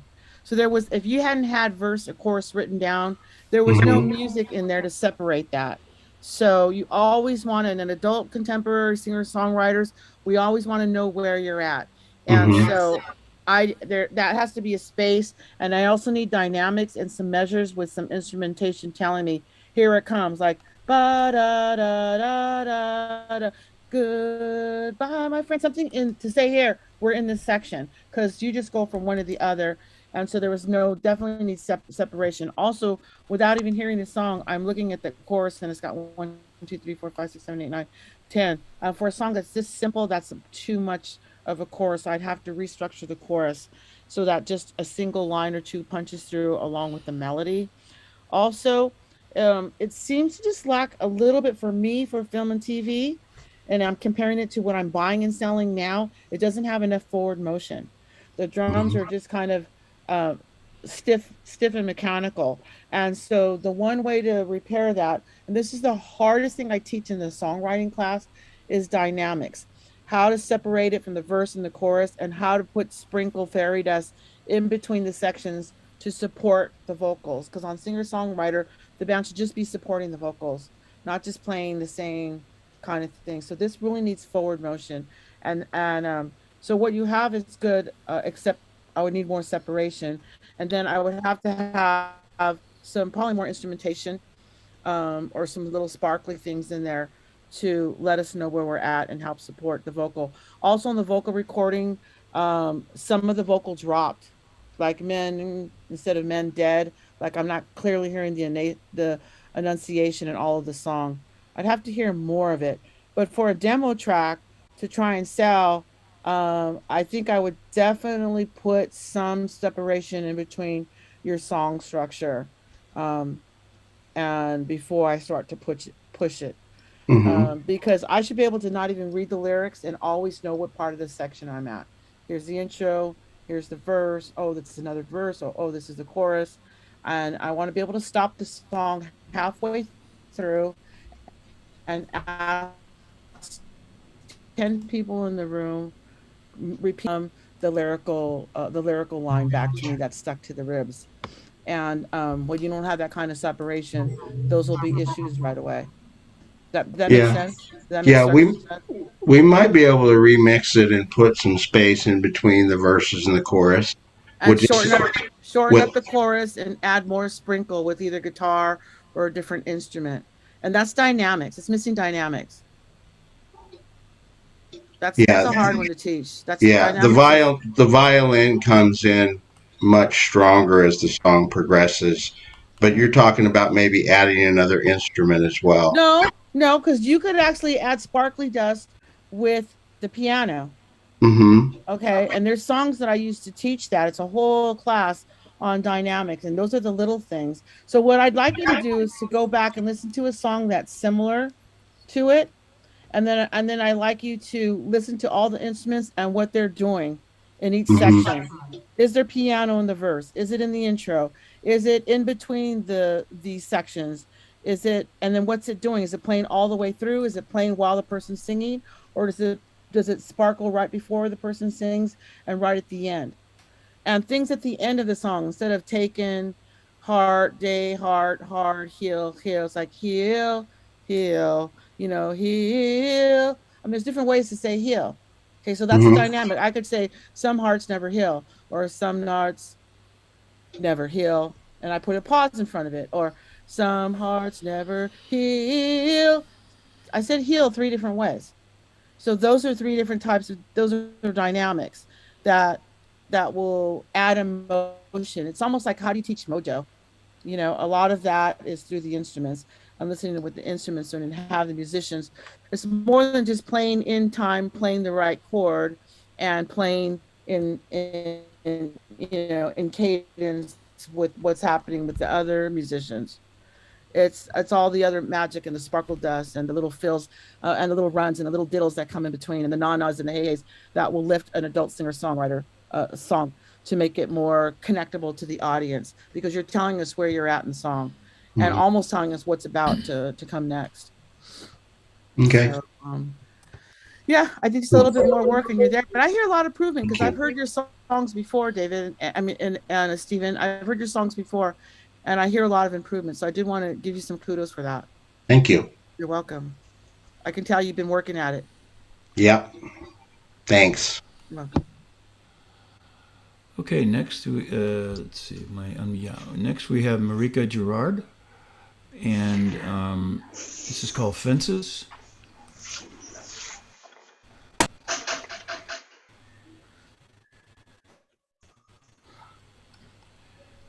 And did you want to say anything first, or just go ahead? No. Okay. You can just go into See it. where she's at. All right. Oh, there she is. Hi, Marika.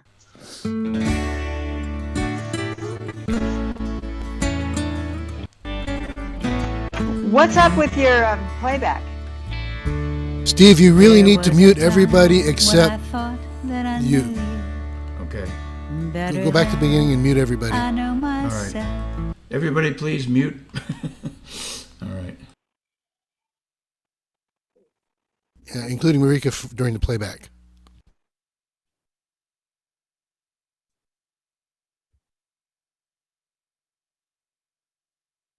You can unmute yourself, Steve. Otherwise, we can't hear it.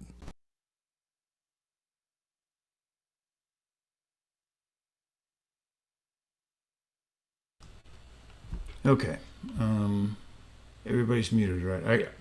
To scroll through that is really tedious, so I'm just gonna assume everybody's got their act together. Okay.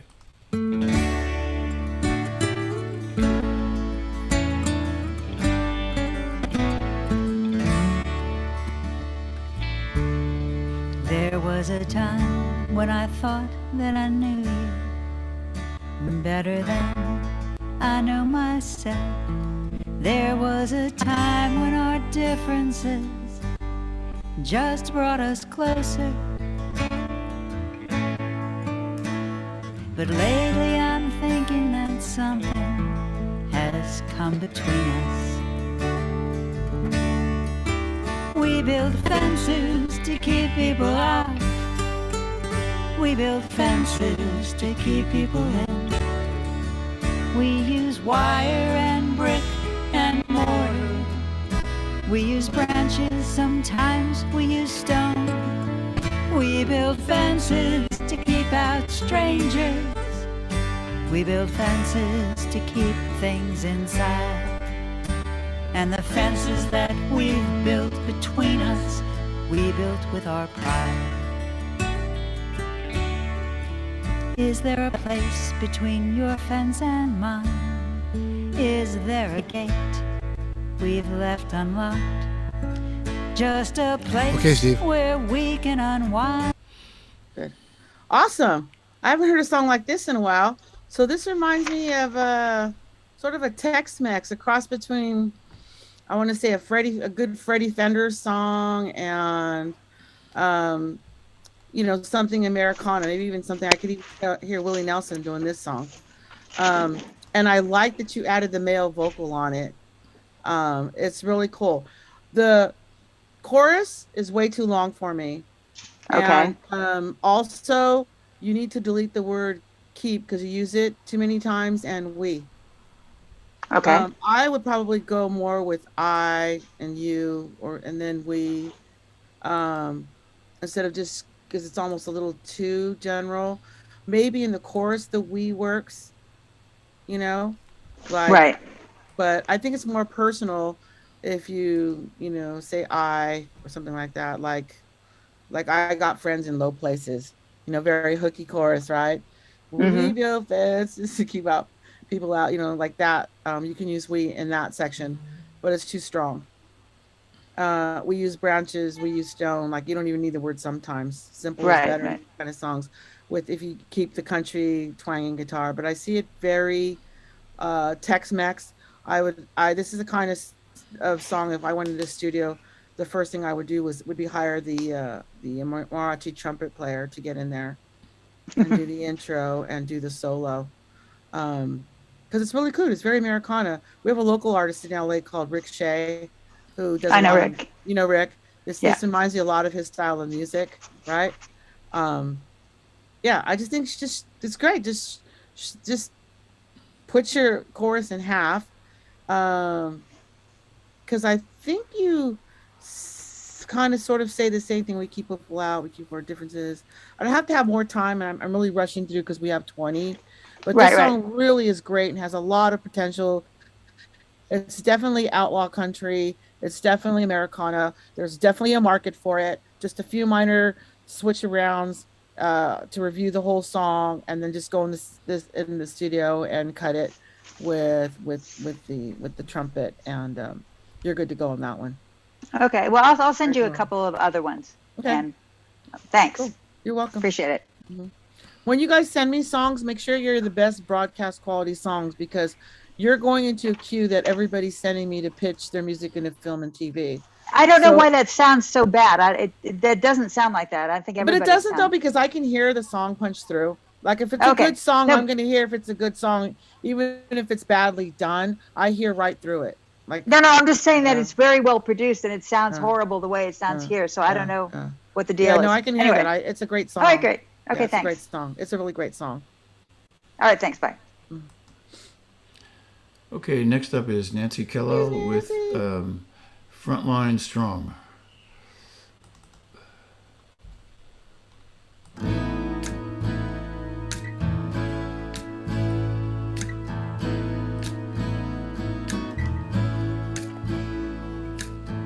They press their signs on the window glass to send the message a loved one passed, or reach out to hold a hand when someone's scared. They honor a code of care and service, and tend to all needs which give them purpose.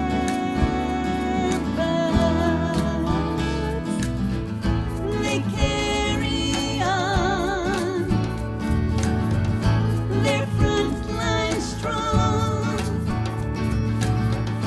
do what it takes to mend a world gone wrong. They push Okay, good. ahead. That's good. Thanks. Wow, that's a heavy song. Um, that's a very heavy song as far as lyrical content. Can you pull up on those lyrics for me?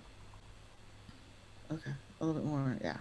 Okay. So, I liked the first section, but then when you got to the pre-chorus before the chorus, that's where I had a little bit of issue because you're still using this, correct? And when you're using like a drum or something that's doing the same thing all the way through, you're taking away from telling the audience where you are in the song.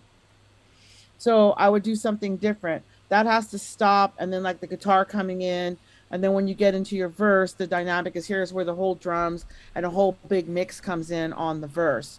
So I had a little bit of issues just with the mix, and then that because it started off at the beginning, okay, that's cool, and then you left it in from the first verse, okay, that's cool. Then it kept going, and that's when it begins to make the song a little more stiff and mechanical, because now that's all I'm hearing, and it's taking away from the fact that, oh, we're already in the pre-chorus, and now here comes the chorus. There's a couple of things I would have done just to make it more dynamics.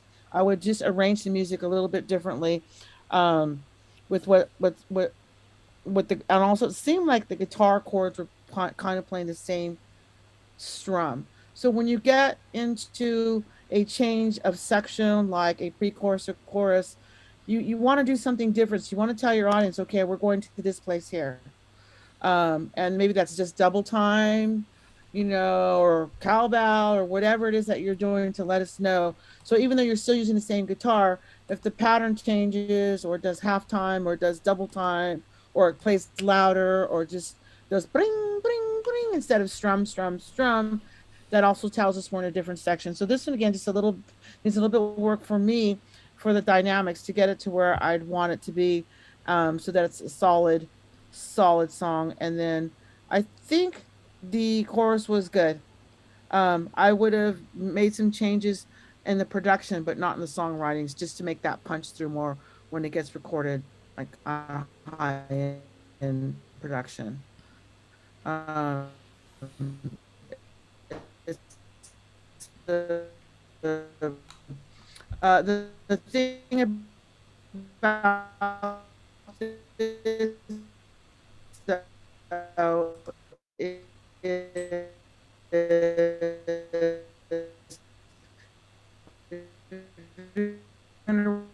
songwriters, certain companies that do songs, political songs, and all that.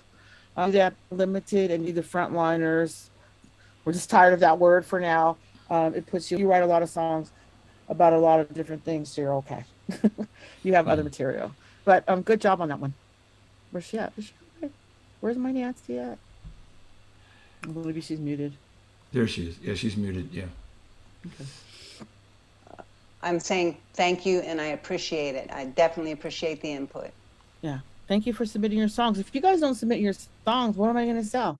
I'm not sitting here doing all the hard work. You guys are writing the great melodies, delivering the great songs, paying for all the production. So, so thank you guys always for sharing your music with me.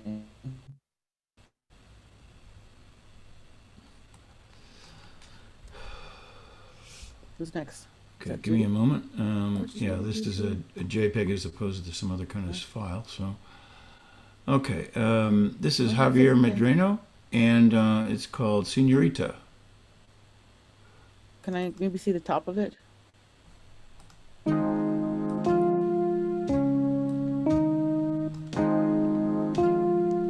I can't see the lyrics at the top. Hey girl, when you're around, paradise I found. Love's what it's all about. You're my brand new world. There really is no doubt. I'm gonna be devout. Where's Javier? Cause I'm so spellbound. Senorita, my Mona Lisa, my mamacita, baby honeymoon with me. Suavecita, my la bonita. Here's a ring for your finger. Lady, will you marry me? Girl, will you marry me? Senorita, girl, will you marry me? Let's go kiss and say the vows. Find a church in this town. Get you in. Okay, good, go. This I mixed up. resist. Look at your. Javier, thank you. Finally, we get something that's a little bit Latin here. I love that. We never have enough diversity, I think, in some of these rooms. Sometimes I always tend to get a lot of adult contemporary. So thank you for sending this. So this type of song was sort of half English, half Spanish, by the way, is probably #1 in the music market. If you think of Despacito and Bun Bunny and what's her name? There's just a lot of it in pop music, and there's a lot of crossover. So if you're thinking what's the next song that you should think about writing, I would do something like this that's cross-generational for sure, because it's just a big hit right now. So that being said, you have a couple of issues with this, and I can hear, and you probably hear where you're struggling, where we have something pretty common. When I worked at Taxi Music, we actually had a form, and so a lot of common mistakes that we would hear in songwriting, we just had a box for it. And in this particular instance, there was always a box for what we call word stuffing, and that's where you're trying to get the too many words into the same synchronization or the same pattern, and it's not fitting, so you're rushing them. You're like, baby, I'll honeymoon with you, just to get it in there. So that means you got to remove some words to make it fit. So there's some issues with word stuffing. If you were to go, you did this at home, right? Did you do this at home? I can't hear you. You're probably muted.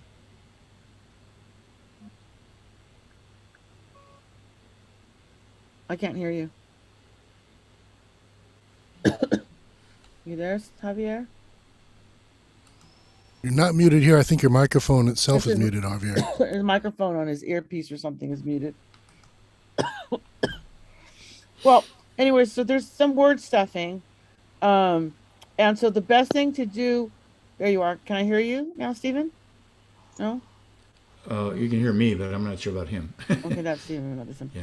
Okay, so I think in order to be able to teach you to have better cadence and timing, so that you don't have things like word stuffing or trying to fit everything in, is to learn how to write your chords on some sheet music where you have bar chords, and then you have the bar, and then you just tick 1, 2, 3, 4, 1, 2, 3, 4, 1, 2, 3, 4, 1, 2, 3, and you write your words when they start.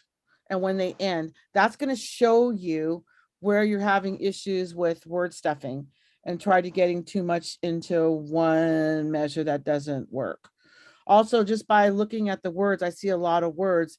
So I think for you, if you go back and just listen to Despacito and right there, look at buy the sheet music or go online and see where it says verse, chorus, you're going to see it's like actually a lot less words than what you have. And the chorus repeats, I think 3 or 4 times. And then in the outro, and it repeats a line quite often. Like it's either going to be, my love, Benurita, lady, will you marry me, senorita? I think even that would be just good and simple enough for a pop chorus. The rest of this stuff we don't need. We don't need baby, will you honeymoon with me, unless it was a jazz song. We don't need all that extra stuff. So I would shorten up your chorus. I would definitely start singing with a click track, or you can buy a metronome and have somebody. If you don't, do you play an instrument? Shake your head yes or no if you do. Yes, I play the keyboards. Okay, so do you understand the chords? What key is this in? This one is in D flat because I sing in D flat. Okay, so what other chords are in here? Well, the verse has 4 chords, and then the chorus has 4 different chords. Okay, so there's like about maybe 8 chords total. Some are being used the same. Yeah. So do you know, are you familiar with guitar tab or piano tab? Are you familiar with tab music? Go online. Oh, yeah. Go online. I want you to write out the tab music for this. If you're having trouble with cadence or anything like this, write out the tab music. It's really an easy mathematical way to resolve a lot of timing issues, so that you can look at it and you sing it where you go. Then you can sing, wait, this word doesn't fit here, so I have to fix something. I either have to add a measure or take a measure, and make sure that you know what time signature you're in. If you're in 4/4, if you're in 5/8, those are all relevant things. If you're just more into writing lyrics and you don't have some basic music theory, get somebody maybe in this room and say, hey, can you tab out my music for me? And see if they can help you, because there's some issues with the basic music theory that has to be resolved. The whole idea I love the Latin and the English. I love this in pop music. It's very marketable right now, but we has to be compatible. And another thing to do is just listen to 2 or 3 pop songs that are like this, break them down mathematically, look at their guitar tab, and then create yours and see if they're equal to or better than in today's market.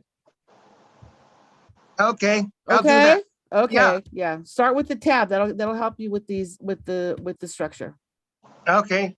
Okay, good. Thank you.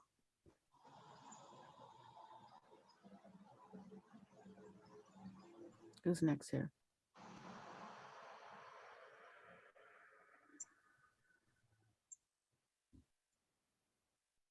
Steve, you're still muted. Yeah, I know. I say every time I bring up a Word file, it goes to low system resources. I think I'll put them all in text file next time. Word seems to be really hogging up a lot of memory. Okay. Here we go. All right.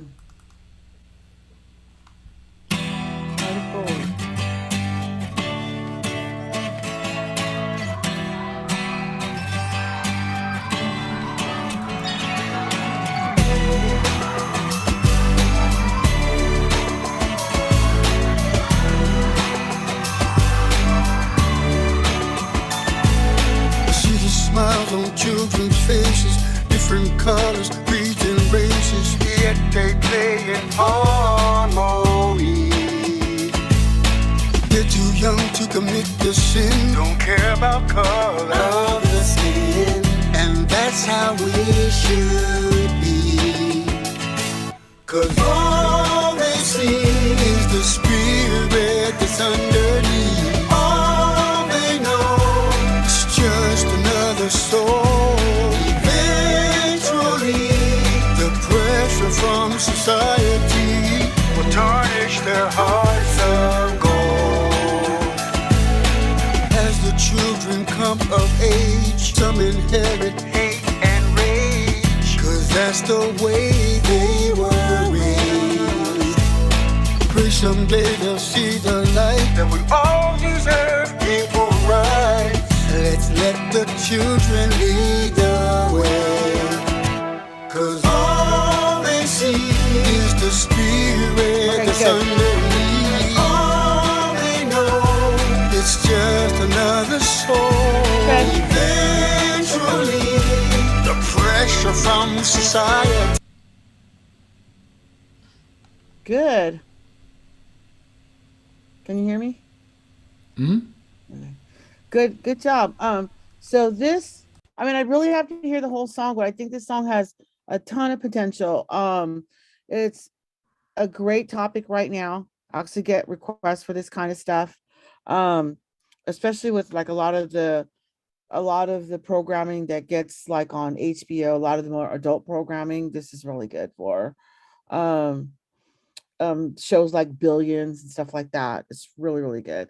Um, and the only thing is like you have such a nice voice and you're singing it, but you're using all these filters, almost too many different filters and effects on your on your voice. And I just like when your voice just came out. Also, like when I got to the chorus, sometimes you have a girl singing in the background, sometimes it's you doubled up, sometimes I think it's somebody else. I don't think you need to vary it that much. I think you have a really nice formula just as is. I would just sing.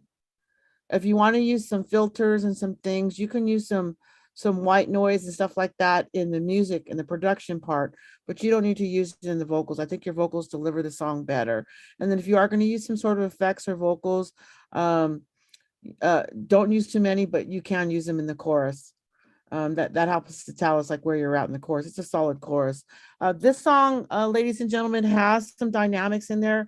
I don't know if you heard that. You knew when he was just about done with his chorus. The first verse. You heard the intro. There was a little bit of space before he hit the chorus pretty hard, and solidified it.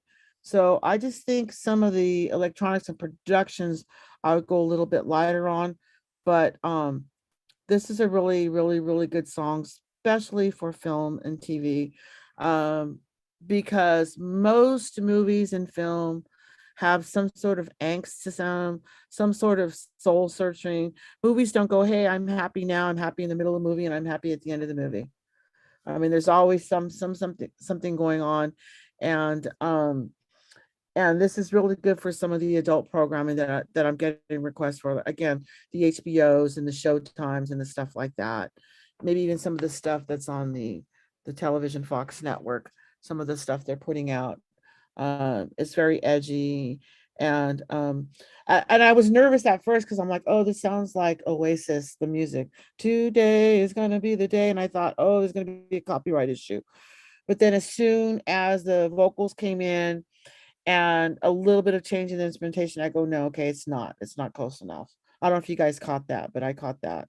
But then when he came in, he clearly made the song his own. So good job on that. I don't know where you're at, but I see you there.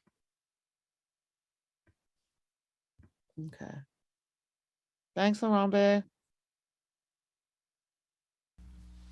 He's not muted. Larambe is still there. Okay, we'll go to the next one. Okay. You can always go back and look at it. I don't think Keith is here, so we'll go to Eliza Morrison. Yeah, let's do the people that are here. Right. Hi, Eliza. Hi. Are you at Stonehenge? I'm at Stonehenge, yeah. And this is good. a singer-songwriter song, and it's about, it's got an Alice in Wonderland theme. Oh, yay.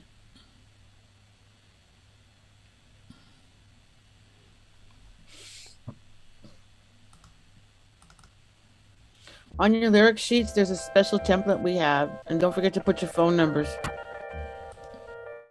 And your PRO, ASCAP, BMI, or CSAT. I fell on a rabbit hole today. Tumbled down and then I ran away from all you savages. At first I cried and then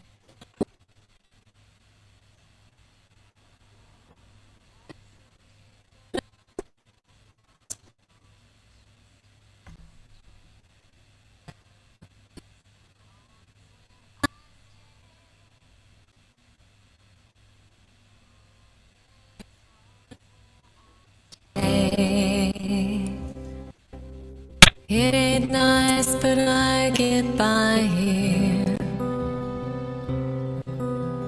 Every day is like a year. In this underground I find dreams of you all disappear. Just as well you struck me blind along the twisted passageway. Now this hole is my home. Now this hole is my home. You will find and I will tell the rabbit hole that I'm a part is far from. Okay, so it's very emotional. Wow. And the vocal delivers a lot of emotion. That's really good, Eliza. Can we go? Can I see a little more of the lyrics starting from the top? It took us almost at least halfway before we got into the chorus, so that took a little bit too long. The music from verse 1 sounded like it was an intro, but then when I got to verse 2, it just sounded like an even longer intro. So I need more music in the verses, because it sounds almost like I just don't hear the music supporting the vocals. It's almost like you're talking. Too sparse. Huh? Too sparse, you mean? Yeah, it sounds like you're reading something with background music. And then you kicked it up when you got into the chorus. And I'm like, okay, well, where was that in the beginning? Let me put it to you this way. What radio genre would I put this on? What radio station? Yeah. Oh, I don't know. I've got no clue. I just came out that way. That's what I was doing as an artist. I just wanted to see if it had any like sync potential. So it does, but I think that if you can shorten up your verse, add, like when you go from I fell down the rabbit hole, I tumbled down, then I ran away from all you savages, and then it says at first, maybe add a little bit of an instrument there. And then more on now this hole is where I stay, now this hole is where I stay. And then boom, kick it in again, or put your chorus right after the first verse, or you have the music come in sooner. I think that would work. Because I like the eeriness. I like the emotion of the beginning. It's just too long, and I'm waiting for something to happen that doesn't happen. But if you put the chorus after the first verse and shorten up the verse and add a little instrumentation to highlight what's happening with the vocals so I can hear the cadence of where I'm at in the song, I think that way it's going to work. I just think it needs a little rearrangement of the song structure, because what you want to do, and you're always going to want to test your audience, you're going to want to play the song the first 30 to no more than 40 seconds, and then you just turn it off. Then you ask the room, can you hum me back the melody? Because that's what music is. They can't, then they're just remembering the lyrics. What's the name of the song, or what's the hook, and sing me the part of the song that you remember the most. And test your audience, and so basically, the more people in the room that it sticks with, the more marketable your song is. So if 9 out of 10 are remembering it, that's good. If there's only 3 out of 10 that are just remembering the last line, but nobody can remember or hum back the melody part of it, then your audience is going to be smaller. So that's where you want to develop. But I like the darkness. I wouldn't take the whole emptiness in the beginning. And it could be very college radios like that. Film and TV is like that. If you just wanted film and TV and you didn't want to like have it re-recorded or be on radio or be on playlists or collect that kind of royalties. So it depends on where you want to go. But it just needs a little bit more separation, again, some dynamics. And so, because I just don't want the first, it's so neat. I don't want the first 2 verses to just sound like one long intro. Okay. It's almost like, think of like one of those books, you know, those books on tape where there's music in the background and you're sort of hearing the storyline. Yes. It's almost leaning that way, and I don't want it to lean that way. I want it to lean more in the musical genre. Yeah, I have sound effects in there. Okay. Yeah. Thank you. But don't change the storyline. It's dark and it's eerie. It's better than a lot of times I get a lot of you said you love me, you broke up with me, you had an affair, you said you never leave me, which is very predictable. So this is something completely different, very suitable, very moody for film and TV. Stuff like this, if it was just shortened a little bit and had a little bit more musicality to it, this is stuff that works good with all the vampire movies and all that kind of stuff. All of the tween stuff, Stranger Things, that kind of stuff. They love this kind of stuff. So don't change your attitude or your mood on this one. Okay? You're welcome. I'm kind of surprised you didn't go to Sounds Like Cross the Universe as a sound alike. Yeah. Because it's very much like that. And just throw a phaser on her vocal and it'll be great. And Steve, if you can keep track on the chat, because I am chatting at you, but you're not responding. Well, that's because if I open up the chat, everybody sees it. No, you do direct message. Okay. You were doing direct message, but No, I know. But see, when I share the screen, everybody Yeah. sees everything. So that's the only reason I'm not doing that. Yeah. This is the last song anyway. well, actually, Yeah, do you got Ed back again? Also, Eliza, you asked a question. Can you ask her how she feels about songs that have samples in them? So if they're cleared, if you have clearance for them, if you're going to make me clear them, I don't want them. Oh, sure. I just was on a Okay. webinar with someone else, and they said that if it has splice samples, they don't even want it, which didn't make a whole lot of sense because I couldn't find, I thought that they were royalty free and commercially, There's no usable. such thing as royalty free or commercially free. Then if it's a sample, it belongs to someone else other than you. Period. You can't even use 1 second of it. You can't even use rocks out of Roxanne. Like you can't even use that. You can't use any of that. No. I'm talking about the Luke samples on Splice. Well, it depends on your contract. Where did you buy it from? Because there's contracts. It says you can have this for your songs, but there might be a clause saying that you need to get a clearance license if you're going to use it commercially. Mm-hmm. Like if someone takes you take a photograph and say, hey, can I use this photograph on my website? They go, yeah, you can use it for your website. But if you start printing that photograph and selling it on your website and you don't have a license for that. So, sometimes we buy beats not knowing, and then you make a song and then it gets on the radio and then you're sued. So you got to read the fine print. And if it isn't in the fine print, you put it in there. You can put an email and say, I just want to know you're giving me this song and I have commercial rights to it. Free and in the world. Or universe. We like to say universe. So you got to do your due diligence. And then, yes, we'll take it. But you have to understand there's a lot of libraries like Apple Loops. Everything on Apple Loops is already cleared. There are thousands of samples, vocal samples, every kind of sample. So it depends on the library you're using. So if you're using all Apple Loops, you're fine. So it really depends. I don't want songs with Apple Loops. I want original material because all those Apple Loops and stuff, trust me, they have stamps on them. It's going to come up as an Apple Loop. No, there are thousands of them. And you know what? You hear Apple Loops on every song that's put out. It's everywhere. And they're all licensed. No, I disagree. Okay. No. Okay. No. Okay. Maybe in the past, but now I'm talking a lot of drum loops. I'm talking like mostly drum stuff. Everyone uses that for drums. Everybody. Some of my stuff has 9 loops on it, and it's from different, all these different percussion. Yeah, but you're talking about buying packages and plugins for your software. So if then you're buying you've paid a license for it. Right. Okay. So there was still a license cleared. So that's clear. But everything is clear. You can use it, and there's no problem because you've already paid for Because VST. you paid. Yeah, it was paid for. It wasn't free. Yeah, So as long as it's not free and you didn't take it and it's cleared, that's why I said you got to revert back to the contract. Right, exactly. So I just want to throw that out there. There's nothing free. Even the software was paid for. Yeah, of course. Yeah. But it's all cleared and licensed. So if it's on Apple Loops, everything's already cleared. And yeah, you paid for it. Yeah. But everything's cleared. You bought your license. You bought a license for it. All right. That's all I wanted to say.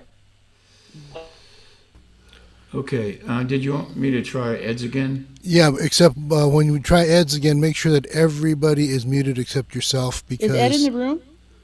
yeah, he's at the very bottom on my Okay, I list see there. I him. can see that. All But right. like Larambe's not muted. I'm here. Yeah. Hi, Ed. So if you can mute Larambe, make sure that Ed is also muted because I know he's got live speakers up. That's why we're hearing the echo, and I think that's what was causing the cutout. So make sure everybody's muted except you, Steve, and then go ahead and try playing Ed's. Okay, here we go.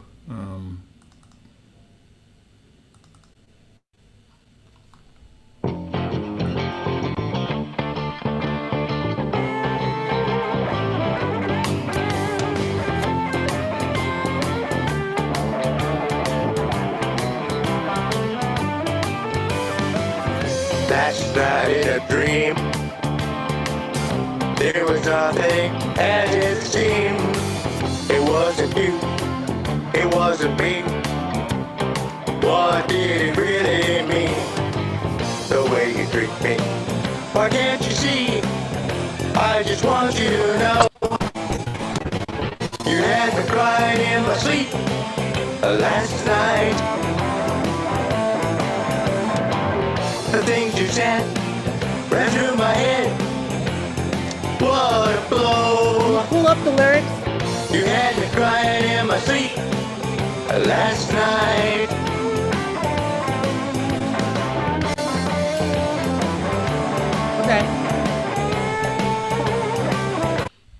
Okay, can I get just a bigger big lyric smaller so I can see more of it? You can make them smaller, I think. I just need to see more lyrics. Okay, go back. So is the chorus, go back up. Down. Okay, stop. Okay. So the verse is last night in a dream, there was nothing as it seems. Okay, so it's the genre is definitely just rock, basic rock. But I heard a couple issues and I haven't heard one of these tonight. So this song is very choppy because this is what I'm hearing. So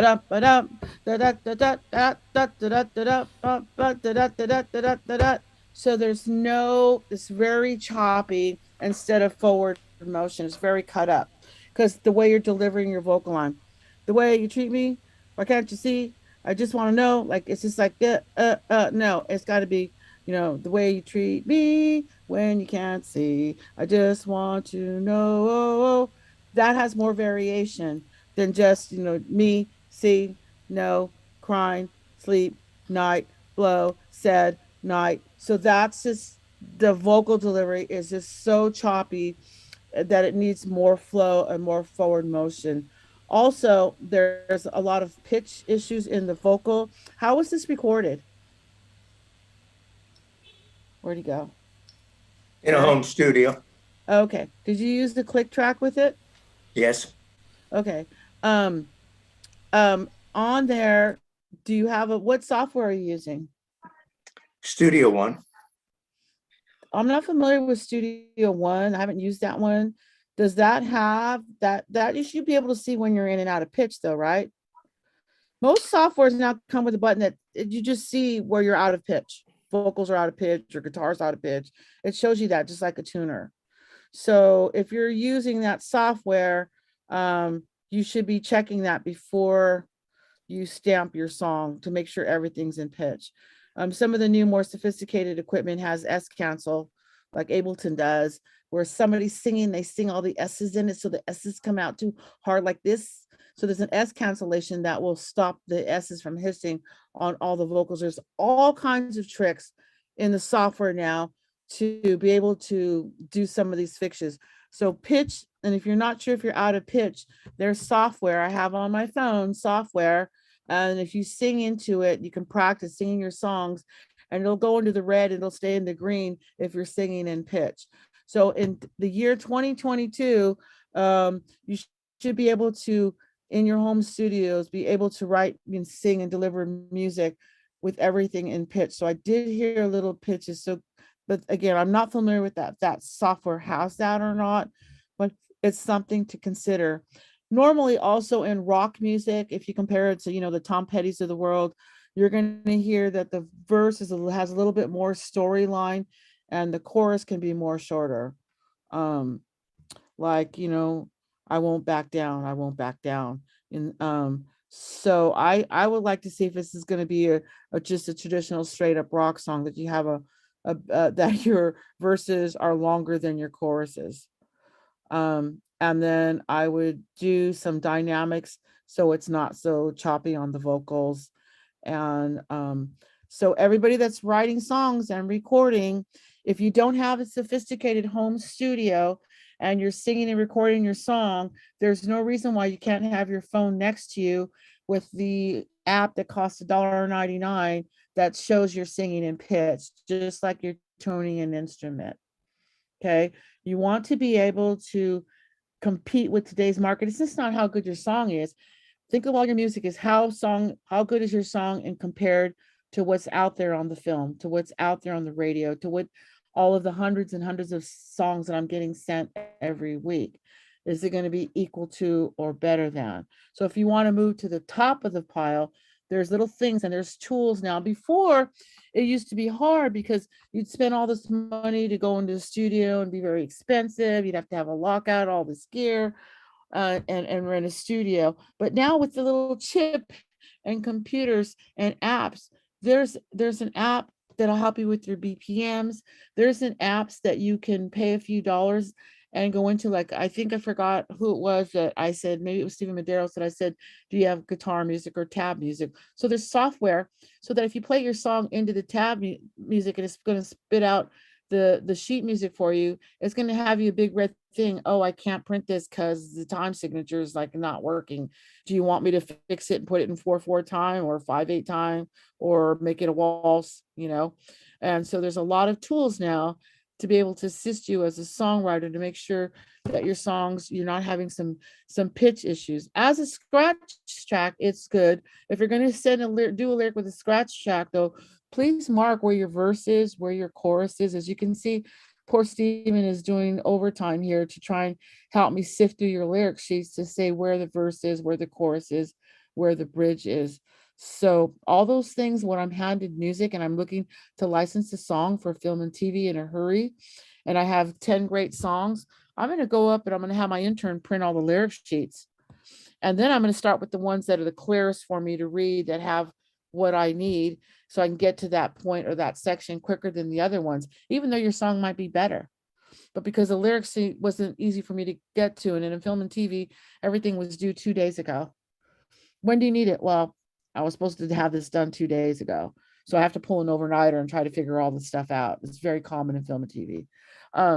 So just take advantage of that. So for this, if you want to do a rock song, I would just do a clear, listen to a couple of your favorite rock songs, see how long those verses are, see if there's a pre-chorus, see how long the chorus is, and then listen for pitch, but listen for their songs. What they're doing on the end of each phrasing. Are they holding the note? Are they going up? Or are they going down? Or is it just stopping? Like a button, what we call a button ending. So I would just say, if you're just mindful of all of those elements, you could really spit out a really nice rock song. So Ed, maybe take another stab at it, then send it to me in email. Let me hear what you got. How does that sound? Sounds good. Thank you for the criticism.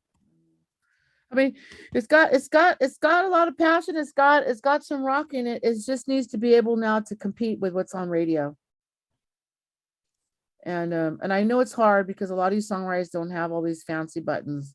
But those elements, never, regardless, they still have to be there.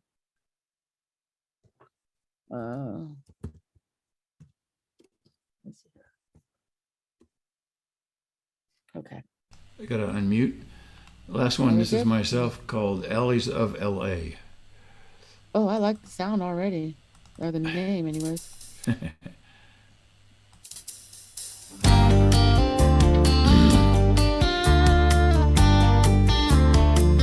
you stop it for a second? Cycle time. Yep. Oh, man. It sounds just like Mark Knopfler. I love it. Okay, go ahead. Okay. All right. Cool summer night, look in the alley, left and right. But who is this that I now see dancing right in front of me? A couple arm in arm, turn round and round. There is magic here, they say, in this place they call LA. In a moment, all your dreams, they can come true. Didn't believe it all before. Even night becomes the day in the jasmine-scented alleys of LA. Are they lovers or just good friends? A student teacher, well, it depends. I raise my thumb and smile. No distraction while there is magic here, they say, in this place they call LA. Okay, so this one, everybody could probably, if I asked you, can hum it back. You're gonna say, ba da da da ba ba ba. Everybody kind of heard the melody, so the melody's in there, the story's in there. I don't know, Stephen, what alleys you hang out, but the ones I go to in LA, they don't smell like jasmine. Maybe it's just because I live in Santa Monica. I don't know. Okay, well that explains it. Santa Monica, by the way, is not Los Angeles, but okay. Yeah. But anyways, so now this is a great example of how to use dynamics. If you heard what all the instruments were doing and the bump, bump, bump, and it separates between verse, between chorus, between pre-chorus. So I really like it. I would have liked, I think, vocally to have a lot of harmonies on this one. I would go very Coldwater Canyon. Did I say that right? Echo in the Canyon. But your voice sound, there was I think a little bit of not pitch, but I would have changed the arrangement of how you delivered the phrasing on some of the lines. But the first four came really good. It came through like a Mark Knopfler song. Okay. So I really like it. Have you had any more placements? Not with this one yet, but I mean, I keep trying to pitch it, but I mean, there's so many movies made in LA, or episodes of movies made in LA, that I figure it's got to fit somewhere. Maybe if you change jasmine scented to something else, try that one. Yeah. Maybe it's my Santa Monica, focus or something. I don't know. Yeah. Because around here, I smell that all the time. I mean, but I've smelled it in other parts of LA too. Yeah. In fact, there was one of our colleagues who wrote a song called, what was it? Night Blooming Jasmine. What was her name? Jimmy. A lady. Anyway, I can't remember her name, but I think you did a fantastic job on the dynamics, because this one, I can hear the melody come through. You set it up. The musicians set it up. The drums changed where the drums needed to change, and you basically told us where we're at in the whole song. And that's kind of hard to teach. You didn't do all the instruments on this, right? You had no. This is Travis Allen, Nashville Tracks. Of course. Yeah. That's why it sounds so good. I just did the vocals. Yeah. Okay. Awesome. Right and on. wrote the song, of course, and the lyrics. Yeah. Awesome. Good job. Yeah. That's the last one. Did we miss anybody? Is there anybody here whose song did not get played? I think we got everybody, right? I think right now I have a little bit of time. Somebody wants to raise their hand and ask any kind of question about music or music business. I'm good for a little bit more. Maybe till 9:30. We got another. Yeah, that sounds. 10 minutes. Kelly got her hand up. Okay, so maybe unmute her. You can unmute. Where is she at? Hi, Kelly. Miss Kelly. Hi, Joanne. Thank you so much for all this information. And how does a song get from where you hear the demo that we send to you, you like it, you want to place it, to the finished product that in the Okay, so I don't put anything in my library for the most part that's not broadcast quality period. Okay. Okay. But that being said, I am known for producing records and having good ears and being able to raise the bar on music. I'm going to give you a good example. Maybe 6 months ago, I did Laura Joy. Is she Songnet or she Songs Alive? Laura Joy's one of yours. So she just did like you, where she had a song, and she sent me a couple of songs, and I did this exact same feedback, and she said, well, what would you do? And so and I said, well, I'd have to hear because I can't really evaluate a song just on the 30 or 50 seconds I hear here.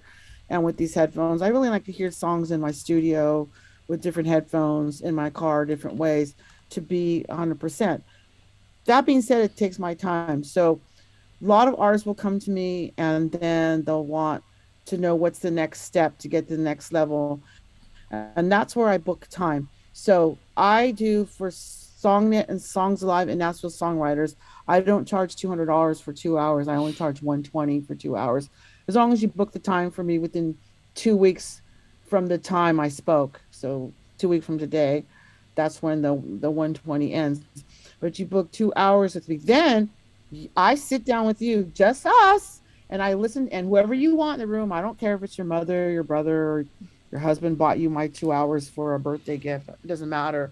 I'll sit down, I'll answer all your questions, and I will sing your music, and I will stop and start. And I will be Steven, stop and starting, fixing things, and then I will tell you how I would need it for me to either A, want to sell it, or B, put it in my library, or make it competitive. If I can get that done in 2 hours. And then that's it. You just walk away with your notes and you go about it. If and ever you finish the songs, you can say, hey, we did a consult. Here's the finished version I'd like to submit to you. Then you just submit it to me. If I think I can, sometimes I have great music submitted to me, but I don't need it because I already have a bunch of it. Like I already have too much of it. And so I want to sell the artists that I have in my library before I pull in more of that genre, whether it's pop or Americana. Doesn't mean that your music's not. Sometimes a song's so good that even I have too much of it, I just think it's so good. I just want to put it in my library anyways. And then, so there's different ways, but it has to become broadcast quality. So back to Laura Joy. So she sent a song. I gave her my notes. Here's Laura Joy and David. Dave, you're still there, right? Dave Barry. Dave Barry's still there. So, now, I'll do the 2 hour content. And if it needs a lot of stuff, then every month we work on something and I go on to retainer. If it's just some middle notes and that's all you can afford, then you walk away with your list of notes and all of my tip sheets and everything, and you go back to the drawing board and you submit the song saying, okay, I think it's broadcast quality. I'll go, oh yeah, it's great, So there's different ways because everybody's not at the same level. So you may need 10 sessions. Most people, they just need one or two. In Dave Barry's case, he had some pretty decent musicians and some good melodies. He was the mountain music. So he just had some things where there was a couple of the instrument, I think the mandolin was out of tune. So I just wrote a note at 2.32 seconds, the mandolin is out of tune. From section 10 seconds, whatever, just delete a measure because the intro is too long. Those would be my notes. And so those are all the kinds of notes he needed. So then he went into the studio and he got these musicians and he just worked off the notes, produced the record. And I just got the record literally 2 weeks ago and it's stellar. I'm putting it in my library because I love it. So he went from where you're at, which is, here's my demo track. What do you think I need to do with it? To a fully produced song. Laura Joy did the same thing. So I said, well, you need to do this. So now she had her 2 hours and she has her list. She's like, well, I kind of already paid this guy, but now that I've talked to you, I really think he didn't really produce it. He just engineered and recorded, but he didn't really actually put any production listening into it. And I like what you hear. She goes, I wish I had found somebody. I wish I could find somebody in Arizona where I live to record it. I go, well, you don't need to be here. I have musicians here. I said, well, just do the song. Then you can record it, your vocals on a file, and then send it back to us. And then we'll put it in and we'll do your song. And then she wasn't sure which way she liked it, if she liked the rock version or the singer or the Americana version. So I said, well, just throw in a few more bucks and we'll do both versions. And so now she has an Americana version of her song and a singer-songwriter version. It's a song about Arizona. So she's pitching the heck out of it right now to the Arizona travel agency, to the Arizona this, to the Chamber of Commerce in Prescott, and like all these different things. It's a great song. So she went from, if you need a producer, I have that. It depends on what you do and what your budget. She had the budget to do 2 songs, so that's what we did. So that kind of because not everybody's the same level. So Right. it's really hard to do it. Yeah, it's hard to You may imagine. say, you know what, you may have a great song, but I don't think your voice will ever be the right voice for that song. So I may say, well, I love your song, but you have a dark blues voice, and this needs to be like an a cappella high falsetto voice. And then I find somebody to do your song and then record it commercially, and then you get it back and you own all the masters. And then you stay on board and I teach you how to pitch your own music. So I don't take 50% of it. So, you sort of go at your own pace because everybody's different. Some people need a lot of work before they get to that one broadcast quality song. Then I have a lot of these songwriters out there that I call them the money spenders, because they have 30 or 40 songs with all the same mistakes. And so I'm like, God, they pay this, and they all have the same mistake. They're singing breathy, there's pitch issues, or guitar's out of tune, or the whole album sounds like one really long song. Because they tend to write in the same way. And there's just all these things, and they spend all this money. And really, to make money, you just need one really good song. Okay, just one really good song, and it can fund you to do the rest, and it can fund you to hire the better musicians and the studio musicians and all that, So, just think of Santa Claus is coming to town. That song gets played millions of times in millions of languages, and millions of sheet music, and millions of marching band music. I've licensed music and stuffed animals and greeting cards. I mean, and all kinds of things that one song, you and your family and your great grandchildren can each have an island of their own if you just write the one good song, the one good song that somebody else does or whatever. Think of Lloyd Axton. He wrote Joy to the World. Jeremiah Was a Bullfrog. He wrote Never Been to Spain. Elvis covered it. Everybody covered Never Been to Spain. I mean, so, just instead of spitting out 20 songs of the same thing and it's not working for you after 6 months, hire a pro to tell you what the market's buying and have somebody critique it. Or I produce a lot of records myself, and I have friends that produce records that I send if I'm too busy. If I'm on tour with the band, I'm like, go to this guy. I have drummers like Laura Joyce. She was like, well, I don't really know who to hire for a drummer. I said, I got it. So I sent the tracks over to my friend Victor Bisbetti, who's the drummer on 12 Los Lobos albums. And 2 hours later, I got the track back and I go, here's your song. And by the way, there's 2 celebrities on it. She's like, what? I was like, yeah, because they come home and they're in their office and I'm like, here's some money. And they say, okay. And they love stuff like that. So, yeah, hopefully that answers. So that's how you do it, depending on your level. Right. It may take you 10 months of us working together before. You may be like a Dave Barry, where I just needed a couple pages of some minor fixes. They fixed them in the studio. He addressed it before he spent the money, went into the studio by doing demo tracks, was able to hear that and then do the finished tracks, and then boom, done. So that was just I think like a 2-hour consult, I think is what that was. And that's it. Boom, now he's got it finished. So it really depends on the level. Okay. Where the other songwriters, they're not even sure what a bridge is yet, or what cadence is. Then it's going to require a little bit more work for me and some more sessions before we get to that level. But it could still just be one song. Like Stephen, are you the one that did the Latin song? Like, man, I could just clean that up. Boom, get some musicians to do it, and boom, there you have a banging song, and we could be selling it to all these pop artists. We just hire somebody who sings to do it, and then it's done. So everybody's at a different level, but that's how I do a lot of it. A lot of songwriters that need help, if I really like the song and I think that I can produce it and they can go out and make some money with it, I'll jump in on it. Okay. Or I'll refer someone else.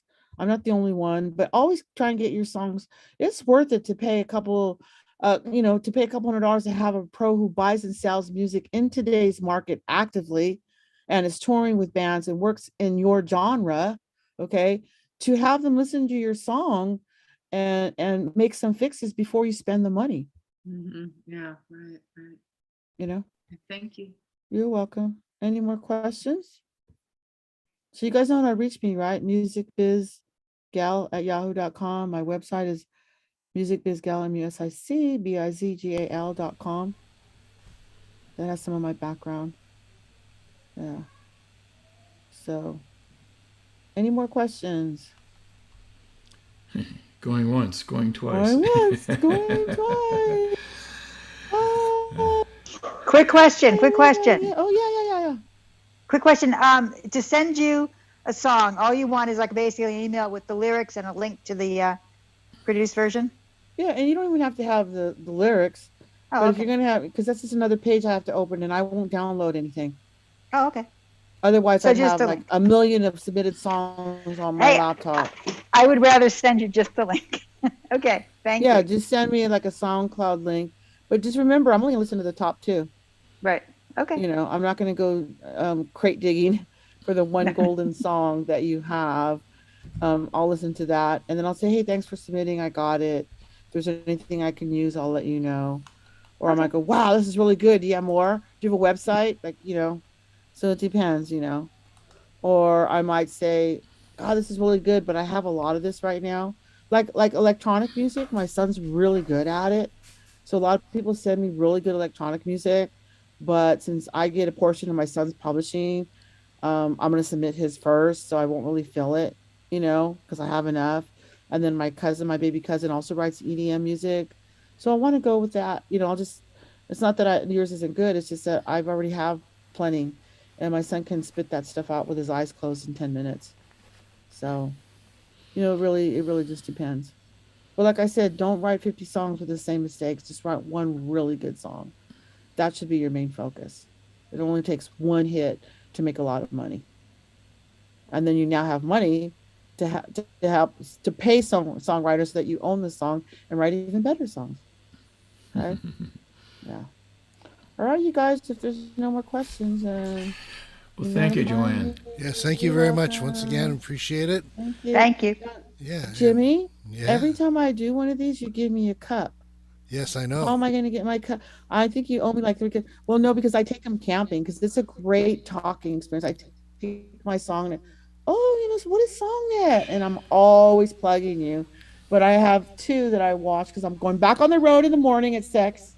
I came in last night from Tahoe. I'm going back out there. And I noticed too, my song that cups have cracks in it. So I'm down to my last 8. Okay.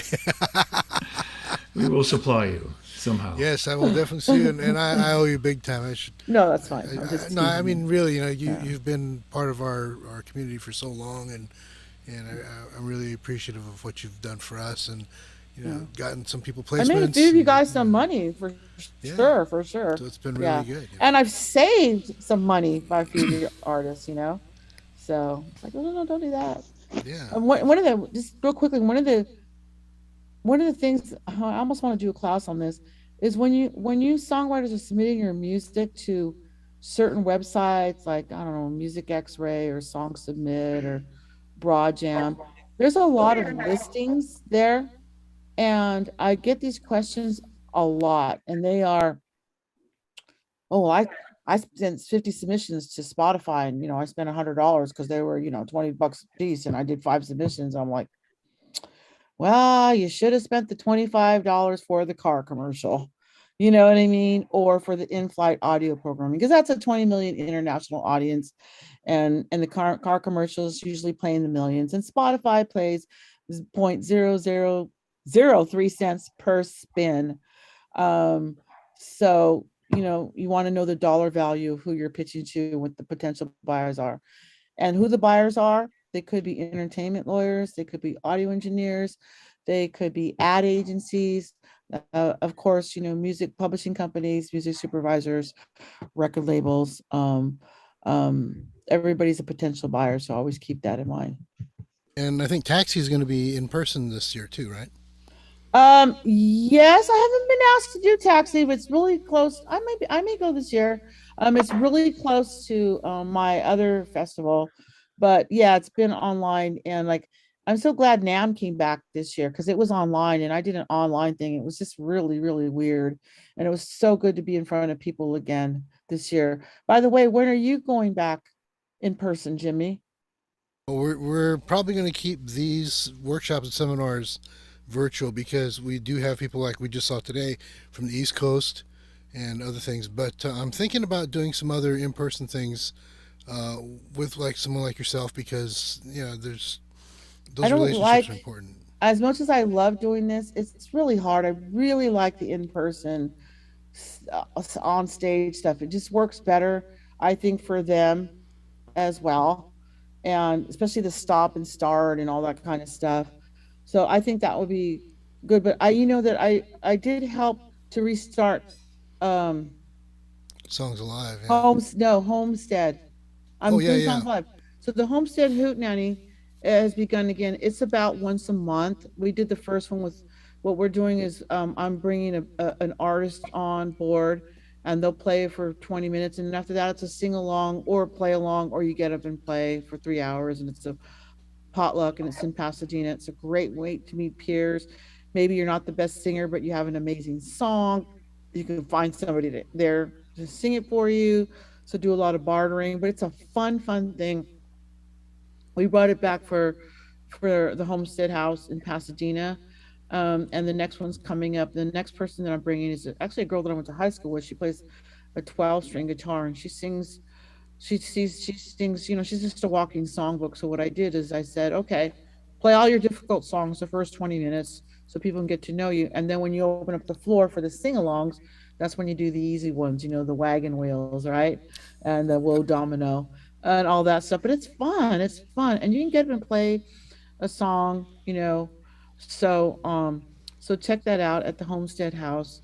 That's where Jimmy used to have his events, right? We still do. We have yeah. our Showcase. Showcase there every third Wednesday. Really?